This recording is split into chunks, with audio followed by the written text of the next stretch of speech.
Fireballs fly towards high-rise buildings. Someone thought that the world had been destroyed again. He thinks that he is the main character and he was unlucky from the very beginning, because he met a wild boss. The protagonist is dressed in a white jacket and sits behind a stone shelter, and looks at a girl who has horns sticking out of her head and her eyes glow red. He thought that fortunately she was quite good. A girl with horns and pointed ears holds a whip in her hands and laughs. The main character, with a desperate expression on his face, thought that although this was no longer important, he was finished and the credits could be displayed. The credits appear where it is written about the members of the production team, where Dalilo was responsible for the idea. The main screenwriter is Antonio Sunshine, the assistant is PC Saya, the producer is Tony, and the cultural center Dora is responsible for the production. In special acknowledgments, the question is asked whether the reader has ever wondered what nonsense the author is selling to him. The protagonist puts his hand in front of him and says that since the readers insist, he is ready to talk about how it all began.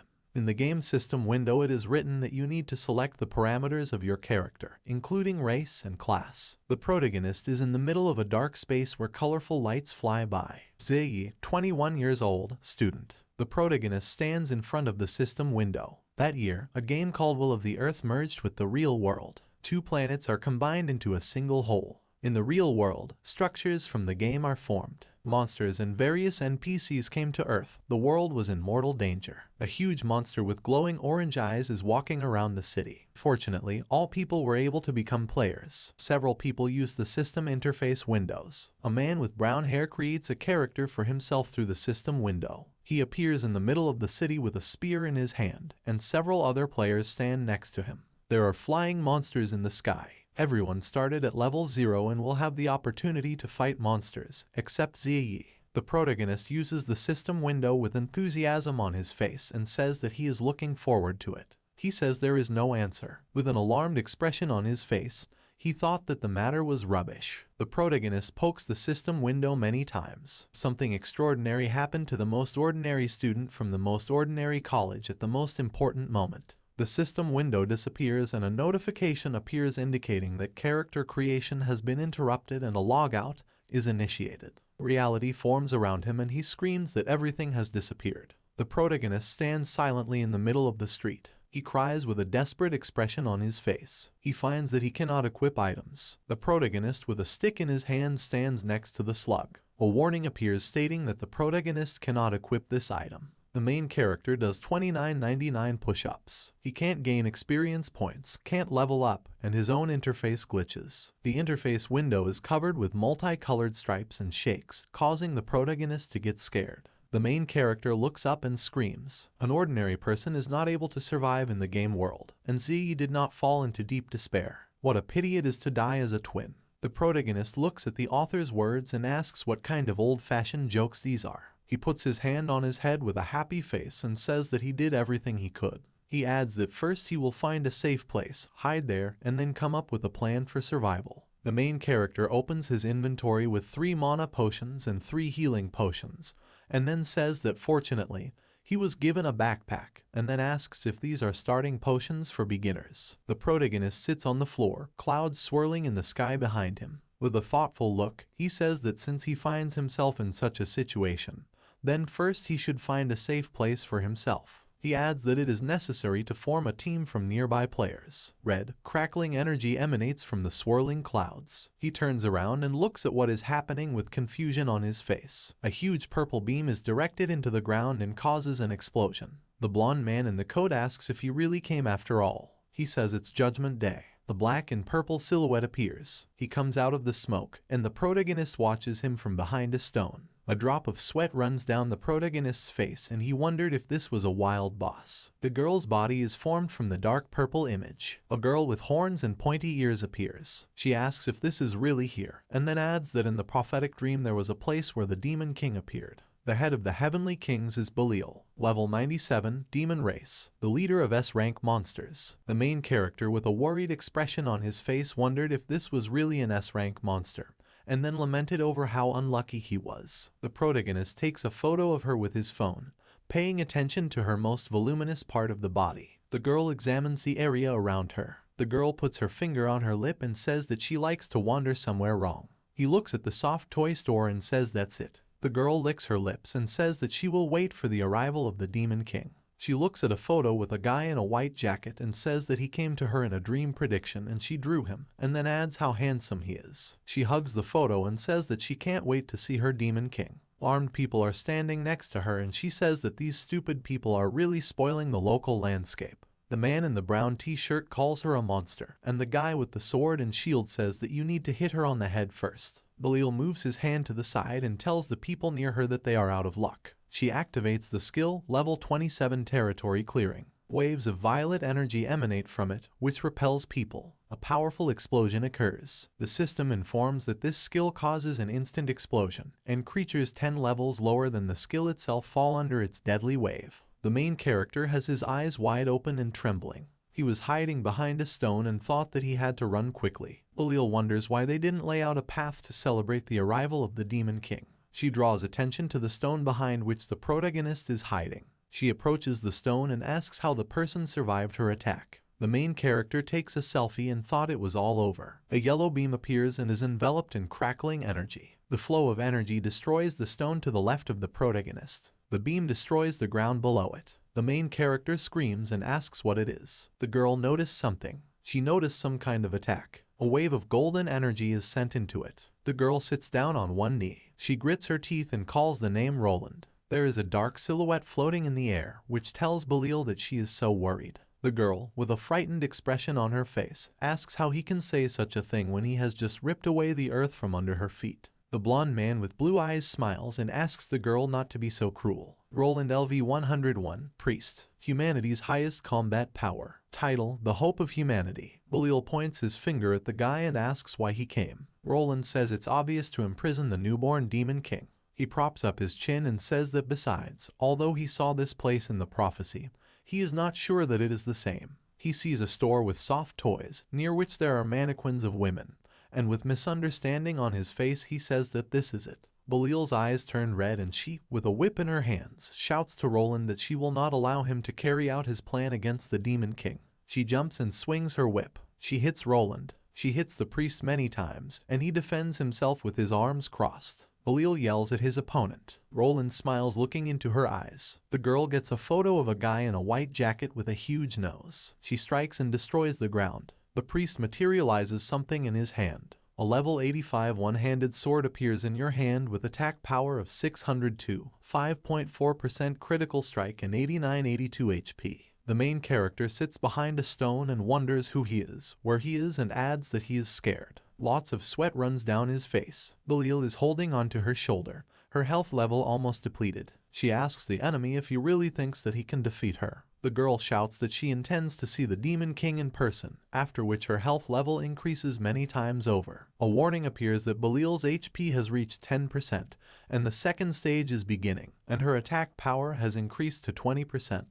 But control has been lost. The girl sits down on the ground. She pushes off from the ground. She jumps on Roland and screams at him to die. A drop of sweat runs down the priest's face and he thought that this girl was crazy, and then added that it would be lousy if she did finish him off. He takes something out from under his vest and thinks he has an ace up his sleeve. He shows the girl a photograph. Bullied looks at the photo with a surprised expression. This is a photo of the Demon King that fell out of Bullied's backpack. The girl looks at the photograph in love. Roland looks at the girl warily. He kicks Bullied. The girl pushes herself far back. She stopped near the protagonist. The guy has a frightened expression on his face. The girl leans on the ground. She looks at the torn photograph where the Demon King's head is missing and screams. She holds the photo in her hands and cries. She says that being a cleric, he dared to use such a shameless trick against her and took advantage of her innocent love for the Demon King. Bullied stands up and adds that he harmed her king's face. She screams loudly and her hair rises straight up.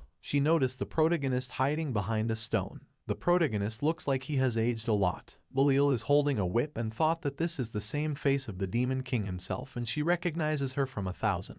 The girl shouts to the main character that she has finally waited for him. Roland swings his sword. He hits the girl and cuts her body into 2 parts. The protagonist is covered in black blood. Roland moves his sword aside and says it's ready. The protagonist is foaming at the mouth, and the priest says that the Demon King is worthy of his knowledge. The blonde man with low health says that he gave him such a dangerous situation. He creates a green square area with traps and says that he only needs to set the traps. The blonde with a smile on his face says that he will wait for the arrival of the Demon King and kill him again. He closes his eyes and thought that if this is a level 1 Demon King, then there shouldn't be any problems with him. Roland turned his head to the side and said that we still need to find that very place from the prophecy. The protagonist and the priest look at each other. Roland, with a frightened expression on his face, wonders if the Demon King has been here all this time and if he really appeared so quietly and was behind him all this time. The priest activates the level 23 scanning skill, but there is a glitch. A system notification about upgrading the level 39 skill appears, and then Roland activates the scan skill again,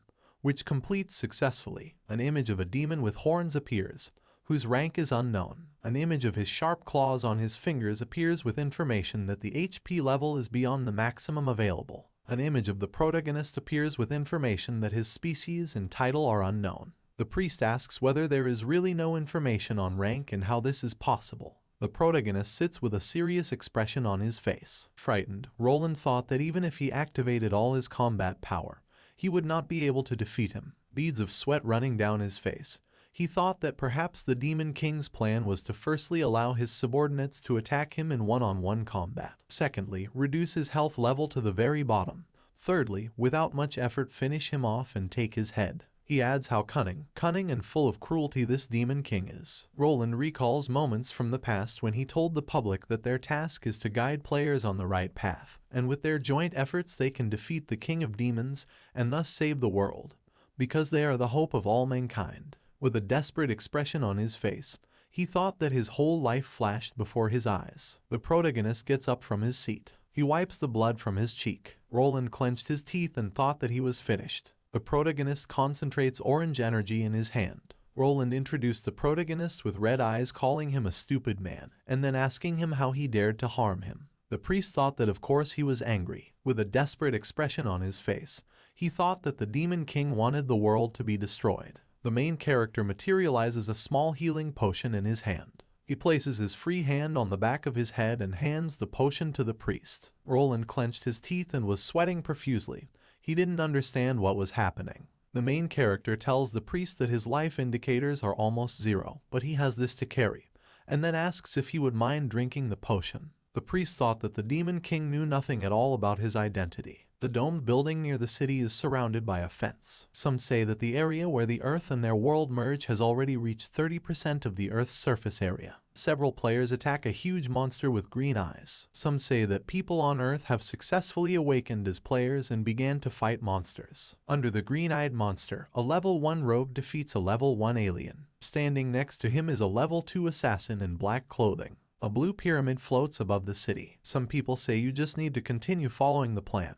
The man with stubble says that it's very good. Helping players develop is their job as NPCs. He stands at the glass wall and asks how Roland is doing. The guy with black hair behind him replies that the boss rank monster that led to the birth of the Demon King was killed. He uses the system window and says that if they kill the newborn Demon King next time, they can easily win. He says that they should leave it to Roland and then they won't have to worry about anything. The man with stubble and brown hair smiles and says that as expected of him, he was able to come up with such a clever attack tactic and gradually implement it. The pyramid rises above the destroyed part of the city. The stubble guy thought that the Demon King was truly worthy of his status as humanity's hope. The priest with a desperate expression on his face thought that he wanted to die. The wounded priest is trembling with a sword in his hands, and in front of him stands what he thought is a Demon King of the maximum level. The main character asks the priest if he is really not going to drink this. The blonde looks at the potion and wondered what this guy was talking about. Roland wonders if he wants revenge for his people, and then thinks that there must be poison in the bottle. He looked down and thought that he could easily finish him off, but instead, he wants him to drink the poison. He adds that he probably won't let him die just like that. In his imagination, the protagonist puts one hand forward and the other leaned against the left side of his head, and then shouts to the priest to suffer in agony, and only then can he die like a worm. The priest thought that the Demon King was very mean. Roland looks at the potion and thought that after saying this, he would definitely die if he refused. He shouts that being ignorant is perhaps his last chance for survival. The priest clenches his hands into fists and increases his attributes. His poison resistance has reached level 8, health boost has reached level 11, magic defense has reached level 9. Attribute enhancement rises to level 10, and top-grade luck enhancement reaches level 14. The priest brings the bottle of potion to his mouth. His health is restored by 50 units. He asks with confusion on his face that it was really just an ordinary potion for beginners. The main character puts his finger to his cheek and apologizes, and then adds that he only had it in his bag. The priest puts his hand to his chest and shouts to the protagonist that he scared him to death. He gritted his teeth and screamed how the vile demon king dared to fool him. The main character tells Roland that at least he was able to avoid death. The priest looks at his health level and tells the protagonist that he is right. He looks at the protagonist and asks him to say something. The blonde asks the main character what they want on Earth. The main character with a thoughtful look says that in fact he also wants to ask something. He asks with a smile on his face how to get to the nearest newbie safe zone. The blonde man with a misunderstanding on his face asks the protagonist about the newcomer zone. The main character props his chin and says that this is a place where players with low levels and weak combat skills can slowly train. The priest smiles and thought that he understood what he was up to, because in the safe zones there are recently awakened adventurers, namely those who will defeat him in the future. He looks at the smiling protagonist with a worried expression and thought that he must want to kill them before they become stronger, which is truly a low act. The priest smiled and thought that he really thought that he would give them up just to survive. He leads the protagonist along and thought that he would really rather save himself first. With a frightened expression on his face, he wonders how, after all this, he can be the irreplaceable hope of humanity. The protagonist follows him and thanks him, and then calls him a good man.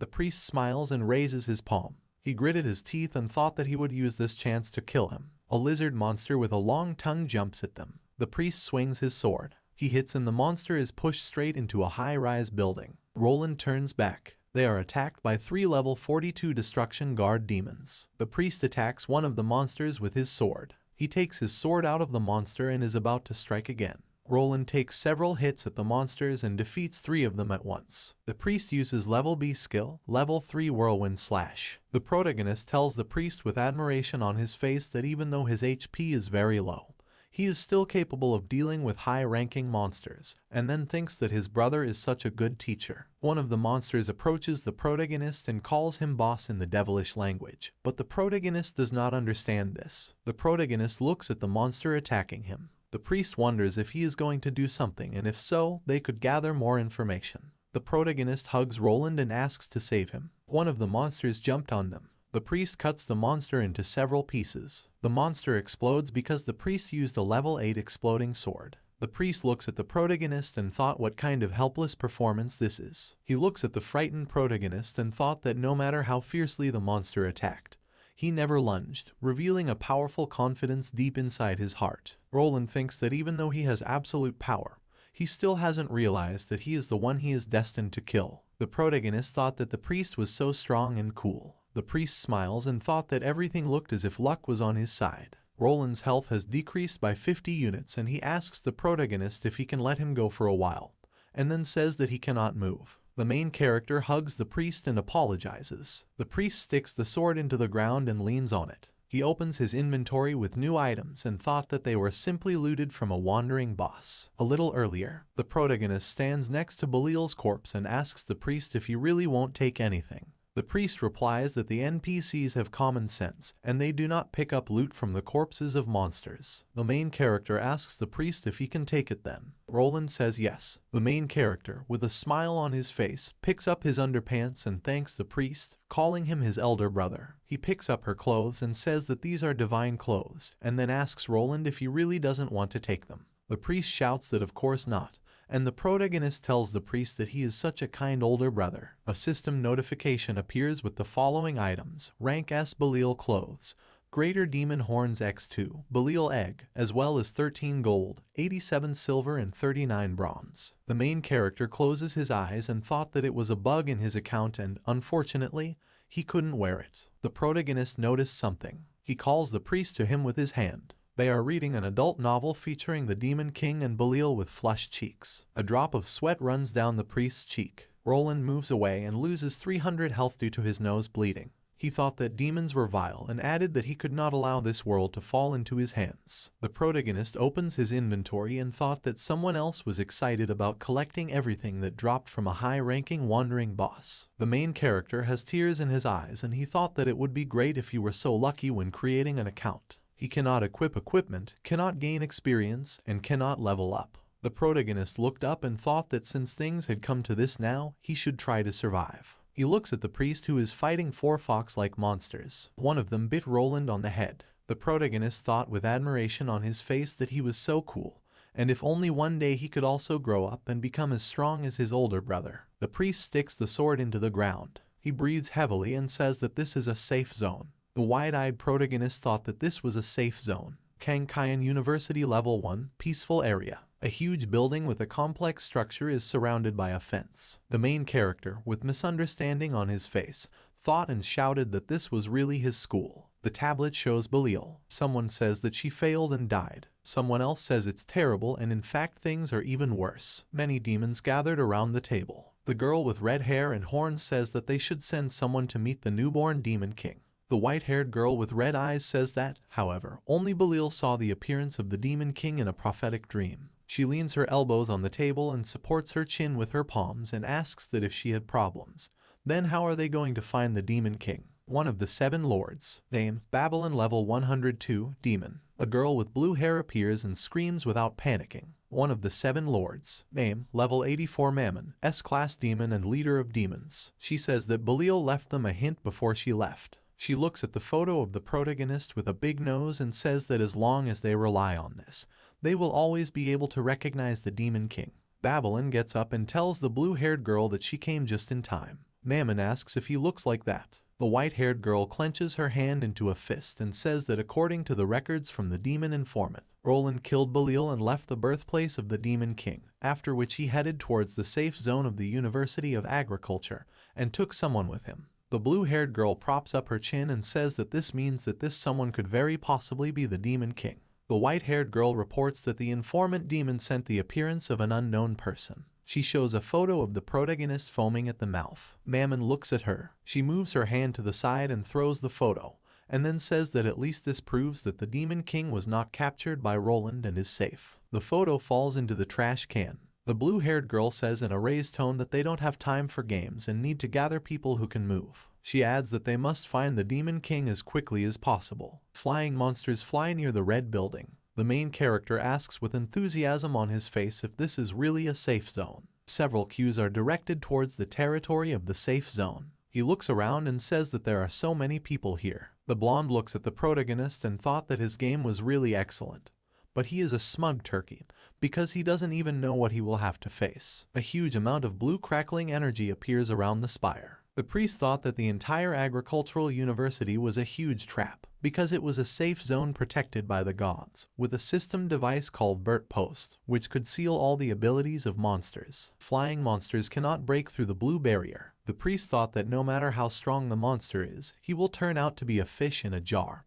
This is defined in the rules of the game. He smiles and thought that as soon as the protagonist takes a step inside the safe zone, they will be able to take control of him and kill him. He imagines the protagonist chained in a dungeon and then thinking that he will die due to his arrogance and ignorance. The blonde imagines how he stands on the top of a cliff and spreads his arms to the sides, and a girl with a golden crown in her hands comes towards him, and a balloon with his face painted on it flies nearby. He thought that as the prophecy said, he would be the hero who would lead the players to overthrow the Demon King. A brown-haired NPC with stubble asks if this is the Roland hero who will lead the players to overthrow the Demon King, as stated in the prophecy. Standing next to him is an NPC with black hair. He tells the priest that he did not expect that the Supreme Roland would visit them, and this is a reason for pride. The priest raised his palms and thought that his uniqueness was not worth discussing. The black-haired NPC tells the priest that he heard he went to clear the birthplace of the Demon King in order to strangle him in the cradle, and then asks how it went.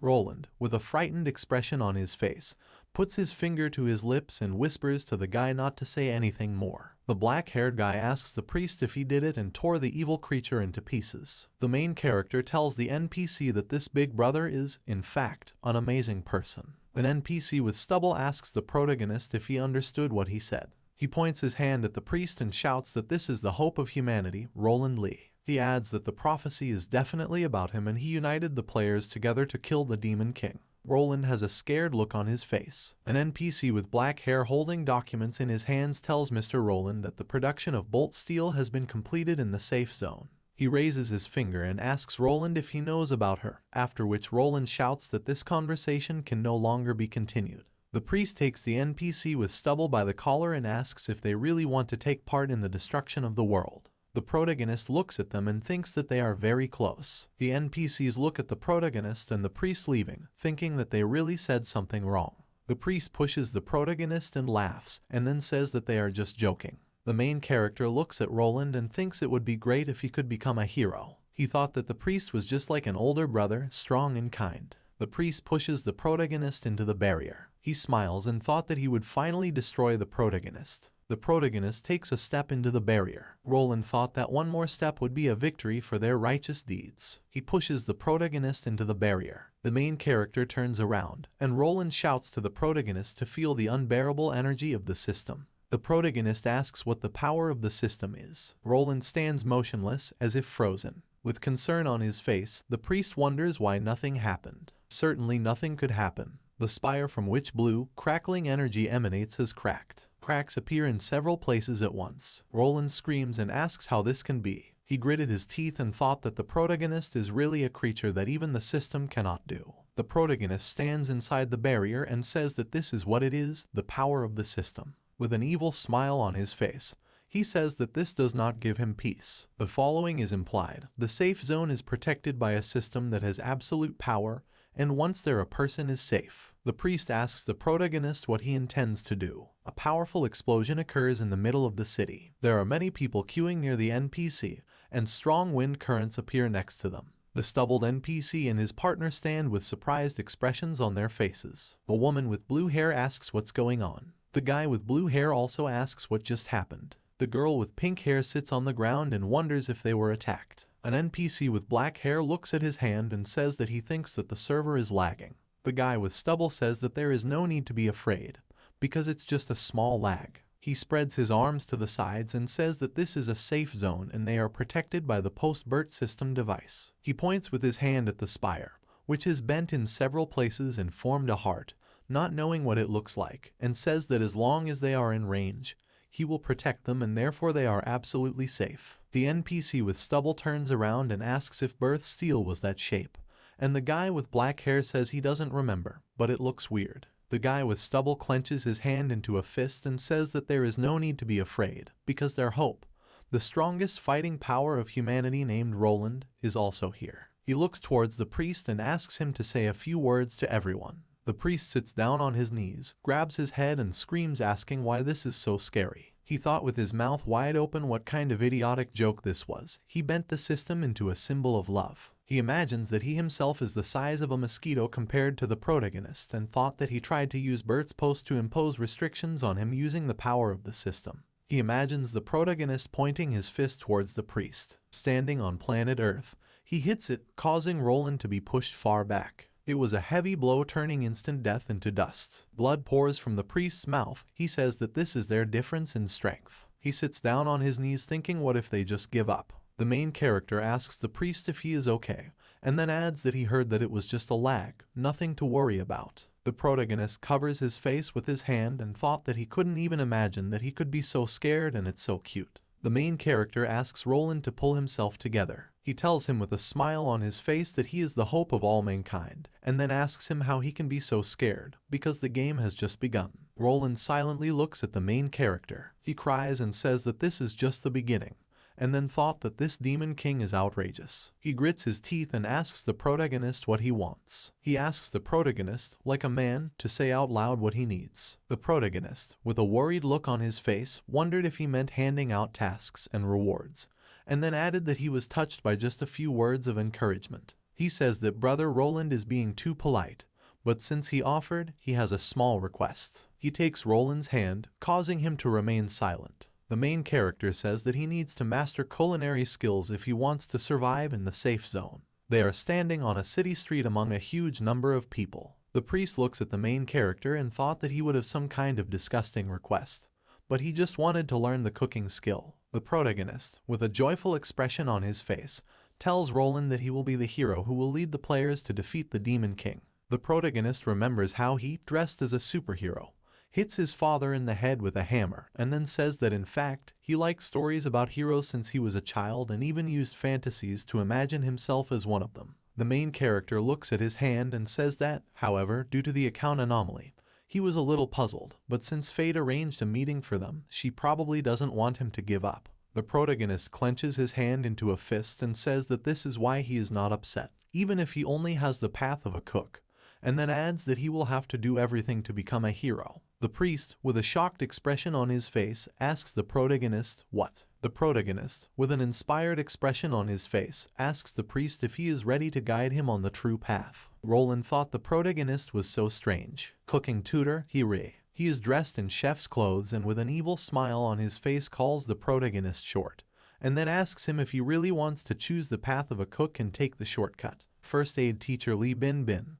dressed as a doctor, asks who would want to fight monsters if it were that easy. The chef asks the protagonist if he thinks that learning culinary skills will earn him money, and then says that learning them will be a waste of money. He adds that the average player often carefully controls his expenses when starting out. He is able to earn no more than 10 silver coins in a few hours, but this is only enough to learn basic culinary skills. The protagonist opens his inventory and says this is how many he has. The girl and the cook are shocked because they see that the protagonist has 13 gold coins, 87 silver and 39 bronze. He smiles and tells the protagonist that he is in charge, and then apologizes. Lee Bin Bin tells the protagonist that he has something special to earn so much money at the start, but they are NPCs with their own rules and will not please the protagonist simply because he is rich. Two swordsmen fight each other over potion ingredients. The girl says that this amount of money is more than enough to learn, but this is not enough if he wants to quickly increase his skills. She adds that he won't be able to make a profit if he can't increase his cooking skill. The guy in the red shirt holds a sword in his hands and says that now that these two worlds have been united in such a short period of time,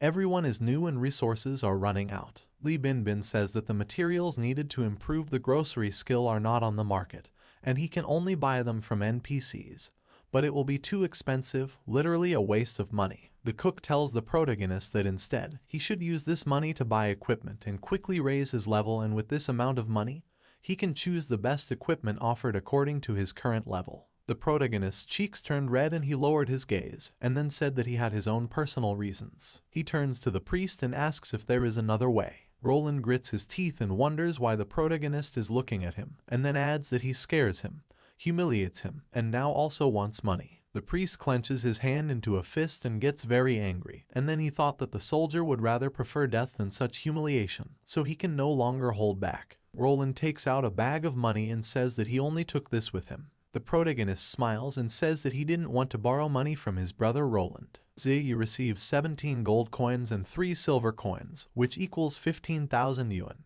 Lee Bin Bin folds her arms and says that this is still not enough. The protagonist and priest look at the NPC with surprised looks. The protagonist looks at the priest. Roland reluctantly takes off his coat, which costs 48.7 gold coins. And then the NPCs say that it is not enough. The priest gives up his sword, which costs 48.7 gold coins, after which the NPCs again say that it is not enough. The priest stands in his underpants. Some fans are willing to spend 99.7 gold to buy them. The naked priest punches the wall and thinks that the damned Demon King has taken everything from him. Lin Bin Bin tells the main character that this is still not enough, because the lowest production skill is equivalent to a combat C rank. It is not worth learning them from the very beginning. The NPC girl raises her finger up and asks the priest if he has a precious watch. Roland, with a desperate expression on his face, says that this is a gift that he got from his father, not his age. The girl dressed as a doctor looks at the protagonist with a gold watch on his hand, and then asks why Master Roland treats him so well and does he really think that he has potential. The main character asks if this is true and if he really thinks so highly of him. The main character says that he told the priest that he wanted to become a hero and asked him to support him in everything. But he could not even imagine that he would approach this so responsibly, and it is so touching. The priest is foaming at the mouth. The hope of humanity began to hate the whole world. The main character asks Lee Bin Bin what about the money. The girl replies that if the protagonist wants to earn extra money, then he can go to the NPC merchant, Players at the initial levels earn coins by selling items. Shopping center, system store. A huge building towers over the city. On the table is an E-rank prop, a short tail with a value of 3 coins. On the table is an E-grade underwear that costs 8 coins. Now on the table is the pinky finger of a low-level skeleton soldier whose rank is D. The merchant tells the client that he has so many quality items. A man in a knight's helmet and bare torso asks him how much he can sell them for. The merchant gives a thumbs up and says that these items cost 1 silver and 2 copper coins. The guy in the helmet shouts that this is so little. The merchant says to come to them again. The guy in the helmet looked down and said that you can't improve a single skill for that kind of income. He cries and leaves, and then asks why it is so difficult for the player to play. The protagonist walks next to him. The main character smiles and thought that no matter what the world is, the main problem will always be money. The main character asks the merchant if he can sell some items. A merchant with brown hair asks you to place items on the table. The protagonist lays out a pointed sword worth 74.8 gold coins, a long coat worth 48.7 gold coins, silk underwear worth 3.4 gold coins, and a used Lee family watch worth 141.66 gold coins. The merchant opened his mouth wide and thought that these were all S-rank details. With a reddened face, he thought that he seemed to have seen it all somewhere. Behind him hangs a poster of Roland. He opens his mouth wide in surprise and thought that these things belonged to the priest. The main character takes something out of his inventory and says that he has something else. He takes out Bullied's underwear and says this is it. The merchant asks the protagonist if it really belongs to Roland. He took a closer look at the underwear. He covers his face with his hand and thought that it was quite stylish. The main character lays out all the items belonging to Bullied and then asks how much he can sell them for. The merchant says that he has not identified these 2 details and needs to conduct an assessment to find out. He concentrates blue energy in his hand and says that he will activate the level 99 appreciation skill. The merchant has a shocked expression on his face. On the table are the horns of an adult devil, which are used in cooking and medicine as well as in jewelry. They have an aphrodisiac effect and also cost 6 gold coins and 50 silver coins. Nearby is the Bullied underwear, a level 50 S-rank breastplate. Stats are as follows: strength plus 50, agility plus 199.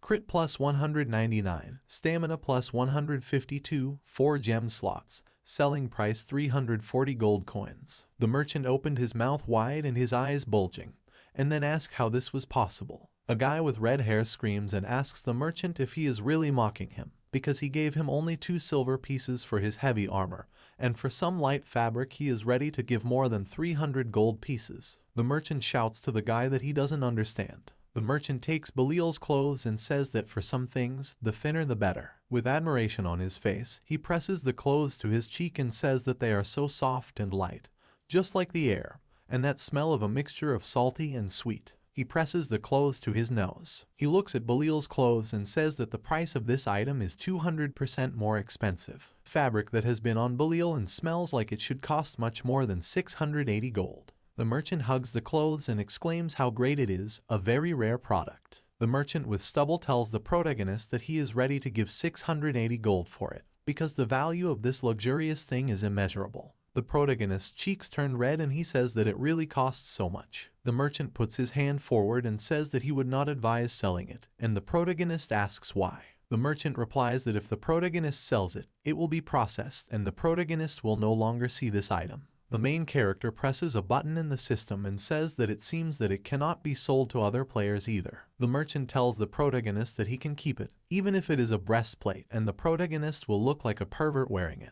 But he can wear it when he reaches a sufficient level. The protagonist imagines himself walking down the street wearing Bullied clothing. The merchant says that this improvement will be a huge leap for him and he will be able to easily defeat anyone. The protagonist is silent with misunderstanding on his face. Automatic doors open. The system reports that the Bullied breastplate has been sold and recycled by the system. The adult devil's horn was sold and recycled by the system. The merchant slams his fist on the table and asks why anyone would sell such valuable equipment. The protagonist leaves the building with 955 gold coins received. The protagonist made a satisfied expression on his face. In this world united by players, the goal of some people is to defeat the main boss and save the world. A huge monster with red horns swings its hand at a player with 2 swords. The goal of other people is to dominate the arena and rise above the players. The guy attacked the guy in the cloak with a one-handed sword and dagger. There are also those who explore the world and discover new opportunities. A guy with a sword and shield, as well as a bow behind his back, stands on a high stone. However, there are still so-called mages who can spend money and buy themselves groups, and thus, even if he does not have combat abilities, he will still be able to take part in defeating the final boss. A guy with brown hair hands the protagonist a sword. A demon girl with red hair sits on her knees in front of him. The main character says that there is no need for a sword and flicks the demon on the forehead. The girl lies on the ground in her pool of blood. A system notification appears notifying you that you have received the Savior achievement, for which you need to kill the final boss. Many people with enthusiastic looks shout that this is Ziyi, the hero who killed the devil. The protagonist with reddened cheeks thought that this was his heroic path, and as long as he had money, he could pave the hero's path for himself. He imagines a long-haired girl lying in bed and calling the protagonist first master and then Lord Ziyi and saying that he is her hero, her idol, her savior. He imagines himself eating bread, and behind him many players are fighting, including a guy with a hammer and a man with a spear. With a wide smile on his face, he is improving his cooking skills by frying chicken in a frying pan and thought that just the thought of this fills him up and gives him faith in a bright future. Behind him are 2 guys, one of whom asks who this weirdo is, and the other asks if he is a villain. Next to the main character lies a huge number of chickens and he says that the skill is full. He sees the protagonist leaving the building and asks him how his progress is, and Ziyi replies that it is maximum. The cook clenches his hand into a fist above himself and asks the protagonist if he has mastered the basic sciences, and then says that the next step will be the intermediate level, but it will be more difficult, and you need to study hard. The protagonist passes by the cook and says that he has already filled everything as much as possible. He says that the protagonist has even mastered the Grandmaster level. The cook made a shocked expression. The protagonist, with a smile on his face, clenches his hand into a fist and wonders if this is a broken account, because this is not a problem and is just the beginning of the game. Since then, the Demon King, without knowing it, has set himself the goal of defeating himself. The main character walks along a busy street and thinks that the NPC's task is to help the player gain experience. But the player's task is to defeat the Demon King. But his most difficult task is to simply survive in the world. One of the people nearby asks if 3 more teams have been destroyed. They tell him that nothing can be done about it. The protagonist, with a smile on his face and his eyes closed, thinks that he was very lucky with the way he started. Many warnings appear indicating that your inventory is low. The inventory includes many handmade figurines. He opens one eye and thought it was time to make a decision and take the next step. The bus driver shouts and asks the protagonist whether he is going to get on or not, and then says that he is leaving. The protagonist with concern on his face shouts that he is coming. The main character gets off the bus. He looks at something and says that this is the team meeting room. In front of him is a huge building with a blue neon sign. Several people are standing in front of a huge screen. Someone says that they heard that all members of the squad have reached level 15. Someone asks, is it really that high? The guy with brown hair tied in a ponytail says that their team is almost in the top 5 in terms of combat power. And in addition, they do their teamwork professionally, and they even say that they defeat level 6 monsters. The protagonist turns his head in their direction. The interlocutor asks if this is true. The brown-haired guy replies that yes, they're professional player. The guy with white hair and red eyes says that since the supplies have arrived, we can hit the road. King Heijin, class, rogue trainee, level 16, combat power rating 2. A woman with black hair and black and green clothes says that she thinks that they need another player for the team. Otherwise, the level of the monsters is increasing and becoming increasingly more difficult. She asks the guy what he thinks. Lu Ju, class, archer apprentice, level 15, combat power rating 3. King Heijin calls the girl a fool and says that if anyone else joins them, they will have to share the loot with him. Behind him stands a girl with long pink hair. The guy says he thinks 4 of us are good. The girl with pink hair has a stern expression on her face and wears a jacket with a hood. And Lu, class, trainee killer, level, classified information. King Heijin hugged the girl with long brown hair and told his people to remember that efficiency is important for professionals. He adds that of course, if one of them stands up, he will kick him out and find a replacement, even if it is his own sister. The girl with long brown hair shouts that she will work hard and asks not to kick him out. Name, Obara, class, priest trainee, level 16, combat power rating 4. The white-haired guy gets up from the couch and tells his comrades that then they must do their best. A system window appears in front of him. This is a request to join the team from the protagonist. The white-haired guy presses the refusal button and wonders where this weirdo came from. Another notification appears. The white-haired guy clenched his teeth and said that this infuriates him. He presses the refusal button again. Many notifications appear next to it. He smiles and wonders if this guy is trying to fool him. He rejected notifications numerous times. A notification appears in front of him where Ziyi sends a request for a trade deal. King Heojin asks if this guy really decided to trade with him. He accepts the request for trade and says that he will see what kind of goods he has. A white-haired guy with a shocked expression looks at the system window. The main character sends him 10 gold coins. The white-haired guy opens his mouth wide and screams asking if this is real and how this is possible. A gold coin appears in his pupil and he thought that thanks to his ability to accumulate, he was able to save only 2 gold coins and 57 silver coins.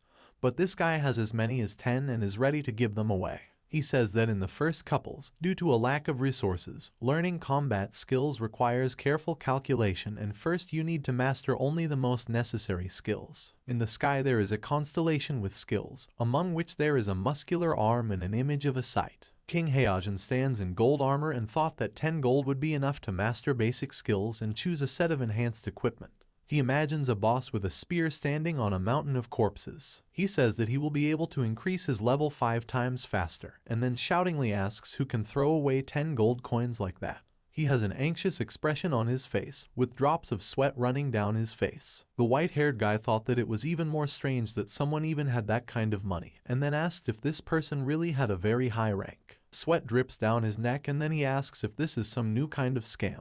The white-haired guy raises his hand with his index finger raised. He shouts that these are 10 gold coins and what a fool you have to be to refuse. He accepts the offer and receives 10 gold coins. He puts his hands behind his back and trembles, and then asks how stupid you have to be to give him 10 gold coins. The captain's subordinates look at him with confusion. King Heojin receives another notification, where the protagonist asks to join the group. He looks at the system window with a smug smile on his face. The protagonist appears in front of the captain. King Heojin asks if he really wants to hire them to escort him to his old house to pick up something important there. The protagonist agrees. He reports that he asked people around, and they told him that this place is now occupied by level 18 moles. He says that he cannot go there alone, and therefore he needs an escort. Luju puts his hand forward and says that it's not funny, because they don't have time for charity and ratings are important to them. The white-haired guy clenches his teeth and cries, and then asks his subordinate since when has she been so heartless. The black-haired girl turns to him and asks him what he said. King Heojin puts his hand to his chest and tells the protagonist to remember that if they want to become a more professional team, then they must be driven by love for their neighbor. He adds that they accept this work. Luju, with a frightened expression on his face, asks the captain what happened to him. A huge building rises against the night sky. There is a blue sign above the entrance. Luju goes after the captain and asks him how they can take on such a task if they rank high enough among the others. The white-haired guy opens the system window in front of the black-haired girl and says that first you need to look here. Luju shouts and asks where they got a lot of gold. He has 12 gold, 57 silver and 22 bronze coins in his inventory. A drop of sweat runs down the face of the black-haired girl and he says that this is really the money of that weak-looking gnome, and then asks if he really gave him all his gold coins. With a thoughtful look, she says that it is possible that there is a treasure in that place that he wants to return to himself and is ready to pay 10 gold coins for it. The white-haired guy replies that is true. King Heojin, with a smug expression on his face, sticks out his tongue and touches it with his thumb, and then says that there must be a lot of treasures there. Obara clenches his hand into a fist and asks the captain if he really wants to steal all his treasures. King Heojin puts his hands on his belt and says that the value of his treasure should be above 10 gold coins. This will allow them to greatly increase their combat power. He reports that if something goes wrong, and it comes down to murder, then their work is clearly worth much more. The black-haired girl crosses her arms and says she doesn't have an answer to that. The group leader asks where Enlu is, and the pink-haired girl is standing on a lamppost. She turns her head to her comrades and says that if they can win, then she's in. Obara tells the group captain that she has something to say. King Heojin looked down and said that no one cares. The brown-haired girl has a frightened expression on her face. She looks like she is made of stone. The leader of the group walks along the road ahead of the whole group and says that then go ahead. King Heijin smiles evilly and says let the hunt begin. He makes a lot of lightning strikes. Several rats fall to the ground with cuts. The group leader asks the boss if he is here. The protagonist stands behind him and answers yes. Lu Ju stands next to the leader with a gun in his hand. The main character with reddened cheeks says that he lives on the 6th floor of this house. The leader of the group twirls the knife in his hand and tells the protagonist that this is good and he doesn't have to worry. Even though these moles are level 18, they are professionals in their field and will be able to protect him. The King Heijin group walks along the corridor of a residential building. The protagonist has a frightened expression on his face. Obara tells the group leader that something is wrong here. She adds that from the moment they accepted this task, she feels uneasy. Apartment building, quest, level 25. A drop of sweat runs down Obara's cheek and she says that she doesn't like all this. King Heijin asks the girl if she really wants to say that she knows better how to play this game. He distances himself from the girl and tells her that if she doesn't understand anything, then she should just shut up and follow them, and then adds that if she angers him again, she will leave her here alone to die. The protagonist is looking for apartment number 606. With a joyful expression on his face, he says that they have arrived and the apartment is here. The captain of the group, with a fake smile on his face, tells the protagonist to quickly go get his things. The protagonist inserted the key into the hole. King Heijin jumped on the protagonist from behind and is preparing to stab him. A huge rat with red eyes jumps on the leader of the group. Level 22, a rank sewer mutated rat. A white-haired guy with a drop of sweat on his cheek asks what's going on. He shouts out of the way and, along with the group members, dodges the crushing blow. He asks if there are level 22 a rank monsters here. He and the rest of the group got caught on the walls. King Heijin asks if everyone managed to escape. Obara asks where the boss is, and the group leader noticed something. They look into the hole in the floor where the protagonist fell. The main character falls down and screams. King Heijin, Lu Ju and Obara silently watch what is happening. The leader of the group with a very joyful expression on his face says that their boss has disappeared. And Lu goes down into the hole and says that he will save him. The group leader shouts and Lu's name. The huge rat turns its head towards the hole where the girl jumped. The leader of the group with a misunderstanding on his face says that this was not necessary. Lu Ju calls the captain. She looks at the rat and says they have a big problem here. Above the group leader it is written that he is a rogue trainee of level 16.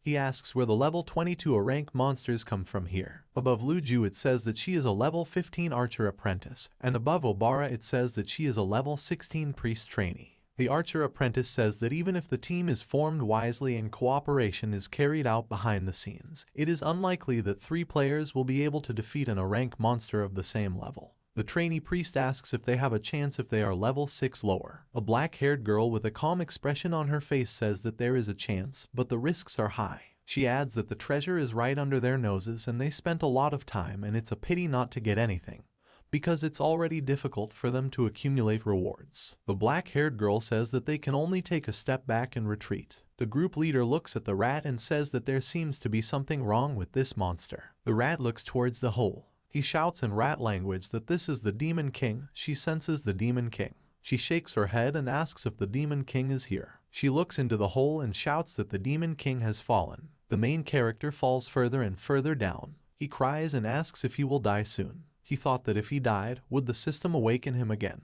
He smiles and thought that this is exactly how it was in Shuangwen. Note, Shuangwen is a genre of short story, the story of which begins with the childhood of the main character, who quickly achieves success and continues until a happy ending. The protagonist loses 999 health units and looks at his hands, and then says that he did not die, and did not even feel pain. Achievement earned, Lost Boy. Fall from a height of 20 meters and survive. The protagonist looks at the hole at the top and asks what to do now. He smiles and puts his hand on his head, and then says that for now he can just wait for his team to come and save him. Red eyes watch from the darkness. 3 rats jump on the protagonist. The first of the rats calls out to the Demon King.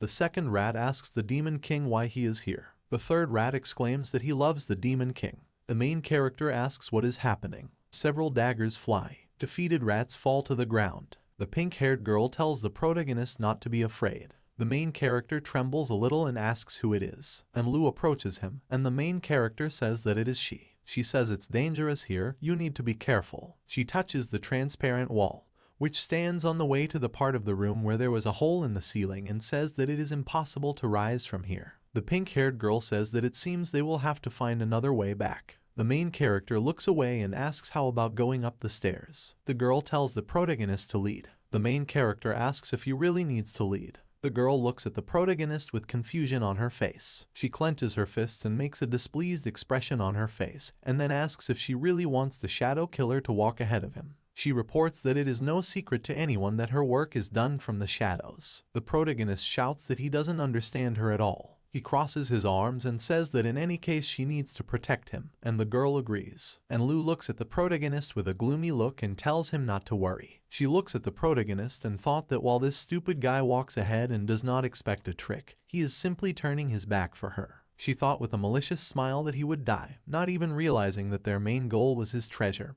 He would regret his choice. The girl jumps on the protagonist with a dagger in her hand and activates the level 1 backstab skill. The main character opened the system window. He takes out a chicken from his inventory, and the girl stabs it with her dagger. And Lu, with concern on her face, thought that her successful blow had hit him right in the chicken. She adds that she doesn't understand what's happening at all. The main character says that he used to train a lot on his skills, and she does not have full vitality, so she needs to taste it. The girl looks at her level of health, where a small part is missing. The main character looks at the knife and asks the pink-haired girl if she really took the knife to cut the chicken. And Lu jumped away from the protagonist. With a serious expression on her face, she thought that there was definitely something wrong with him, because he looked like a weak little man.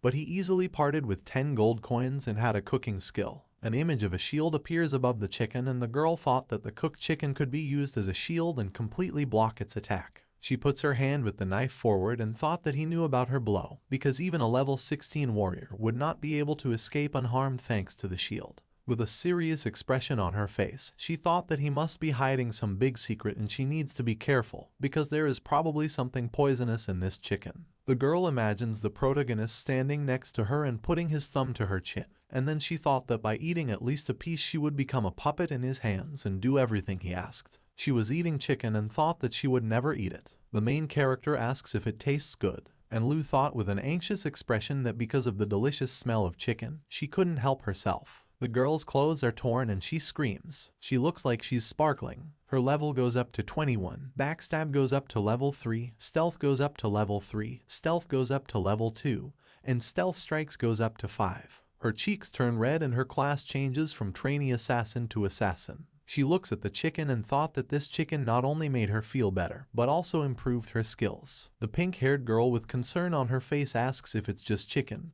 because it's an obvious modifier. The protagonist looks at the girl with misunderstanding. She thought that she was a professional shadow killer who executed even the most powerful players, but he looked so simple, and could he really be much more powerful than the same fool King Heijin? She imagines a scale where the protagonist on the right side outweighs several group leaders. She bows and shouts that from now on she belongs to him and will carry out any of his orders. The protagonist asks, is it really like that right away? With a frightened expression on his face, he thought that she had 8th grader syndrome. He says with a smile on his face that he has no intention of keeping her in debt, so she just needs to protect him, and then asks what kind of protection she will have with incomplete health. The pink-haired girl asks if she just needs to protect him. The protagonist replies that yes and adds that in the end, he is the boss who paid the money. The girl looks at the protagonist with a surprised expression on her face. She looks at the departing protagonist and is silent for a while. The pink-haired girl with a loving look looks at the main character and says that she understands everything and therefore will protect Lord Zi. Attack of the sewer giant mutant rat. King Heijin hits the rat and deals 50 damage to it. The sewer giant mutant rat has fallen. The mutant sewer rat doesn't want to get up anymore. She lies on the ground and thinks that she mistakenly wounded the demon king himself and does not deserve to live. The sewer giant mutant rat chose death. The mutant rat bites its tongue and takes 6950 damage. The leader of the group leans his foot on the rat and asks if it really died. Obara with reddened cheeks shouts that it looks like it. She clenches her hands into fists and says that with a difference of 6 levels, they were able to kill a rank monster, and then asks if King Heijin is really such a professional player. The leader of the group is enveloped in a yellow glow. A system notification appears with the unlocking of the title Extremely Strong Man, for which you need to kill a monster 5 levels higher. The system asks the group leader whether to activate the title Extremely Strong Person. Above the group leader it is now written that he is an extremely strong person,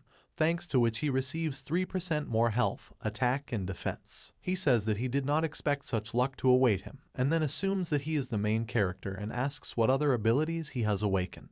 A drop of sweat runs down Obara's cheek and she says that it shouldn't be like this because she feels uncomfortable this month. The group leader tells her that these are groundless worries. King Heijin opens the door with his foot and says that he is an extremely strong person who can kill a level 22 elite monster with one blow. He turns around with a smile on his face and asks what he is afraid of. Obara tells King Heijin to watch. The girl is trembling, and the leader of the group asks her what she is looking at. A huge monster with sharp teeth and red eyes, similar to a cat, stands next to the leader of the group. Obara shouts to the guy that he is looking in the wrong direction.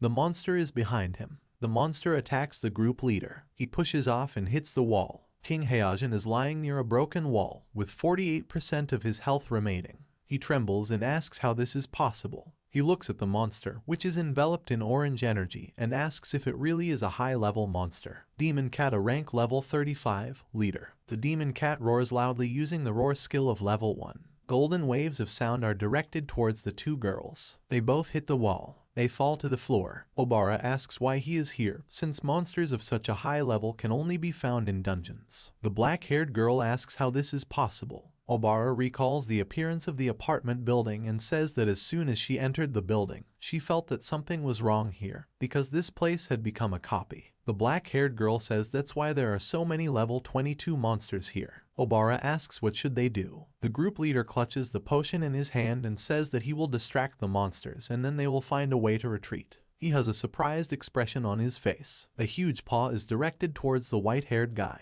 The monster attacks the group leader. The guy pushes back. He is almost out of health and shouts at Obara to heal him while calling her an idiot. A green magic circle appears in front of the girl and she activates the healing skill. The group leader recovers 144 health units. King Heijin, with a serious expression on his face, says that in order to fight back, a different posture is needed. The monster looks at the guy with huge red eyes. With a joyful expression on his face, he hits the guy with his paw many times, causing him 144 damage, which the priest immediately compensates for with his treatment. The guy flies all over the room from the cat's blows. The leader of the group loses one of his teeth. He hits his face against the wall and says that he is an extremely strong person. He, being almost without health, lies on the ground and asks the monster to let him die. A black-haired girl with a pistol in her hand says that even 5 players will not be able to defeat level 35 monsters. Obara, with a tense expression on his face, says that then it is necessary to open the way for the group leader to retreat. She sees that Lu Ju is on a nearby high-rise building and asks how she managed to run so far. The black-haired girl apologizes and adds that they united with the goal of victory, but in their situation victory is not expected, which means the contract is broken. Obara trembles and says that this makes sense, but this is too much. The group leader pretended to be dead. The cat points his paw at the leader of the group. The priestess calls out the name of the group leader. The protagonist opens the door. He calls Beabao. The monster shrinks and becomes an ordinary cat. He jumps towards the protagonist and meows with a satisfied expression on his face. The protagonist takes his cat and says that it's great that everything is fine with him. Ziyi receives Ziyi's favorite cat, Beabao level 1. The group leader and priestess look at the protagonist and his cat with shocked expressions on their faces. The cat looks with one eye at the group members behind him with a gloomy look. Frightened, Obara and the group leader thought that the cat leader of the dungeon was really his pet. The main character with a cat on his head opens a hanging cabinet and wonders if the cat food has run out, and then lists what is there: cat litter, canned food, dishes. The white-haired guy leans on Obara and says that although everything didn't turn out the way he expected, at least they were saved. King Heijin with a smile on his face says that this guy looks like a weakling, but he was able to tame the dungeon leader cat. He looks at the protagonist from behind and says that he is probably much more valuable than he expected, and only while he is alive will they be able to take advantage of all his advantages. The group leader tells Enlu that she did the right thing. The white-haired guy looks at Lu Ju and says that the pink-haired girl, unlike some of those present here, is the most reliable partner. The pink-haired girl looks down and the leader of the group tells her to come here and asks how about rewarding her with the hug of an extremely strong man. The leader of the group tells her not to worry, because as long as they follow him, they will still be the strongest team. The pink-haired girl quickly runs between her allies, stabbing. King Heijin and Lu Ju fall to the ground. And Lu turns back and with a gloomy look tells her defeated comrades that their thought of attacking Lord Ziyi makes her want to kill. The leader of the group with a wound in the abdomen asks the pink-haired girl what she is doing. The girl with a creepy expression clutches a knife and asks the group leader how dare he ask such questions. She stabs the group leader and the black-haired girl several times. Obara yells at the pink-haired girl to stop. The shadow covers half of Enlu's face and she tells the group members that they have no idea who they decided to attack. The main character scratches the cat's face and tells the pink-haired girl that he took his things and they can return.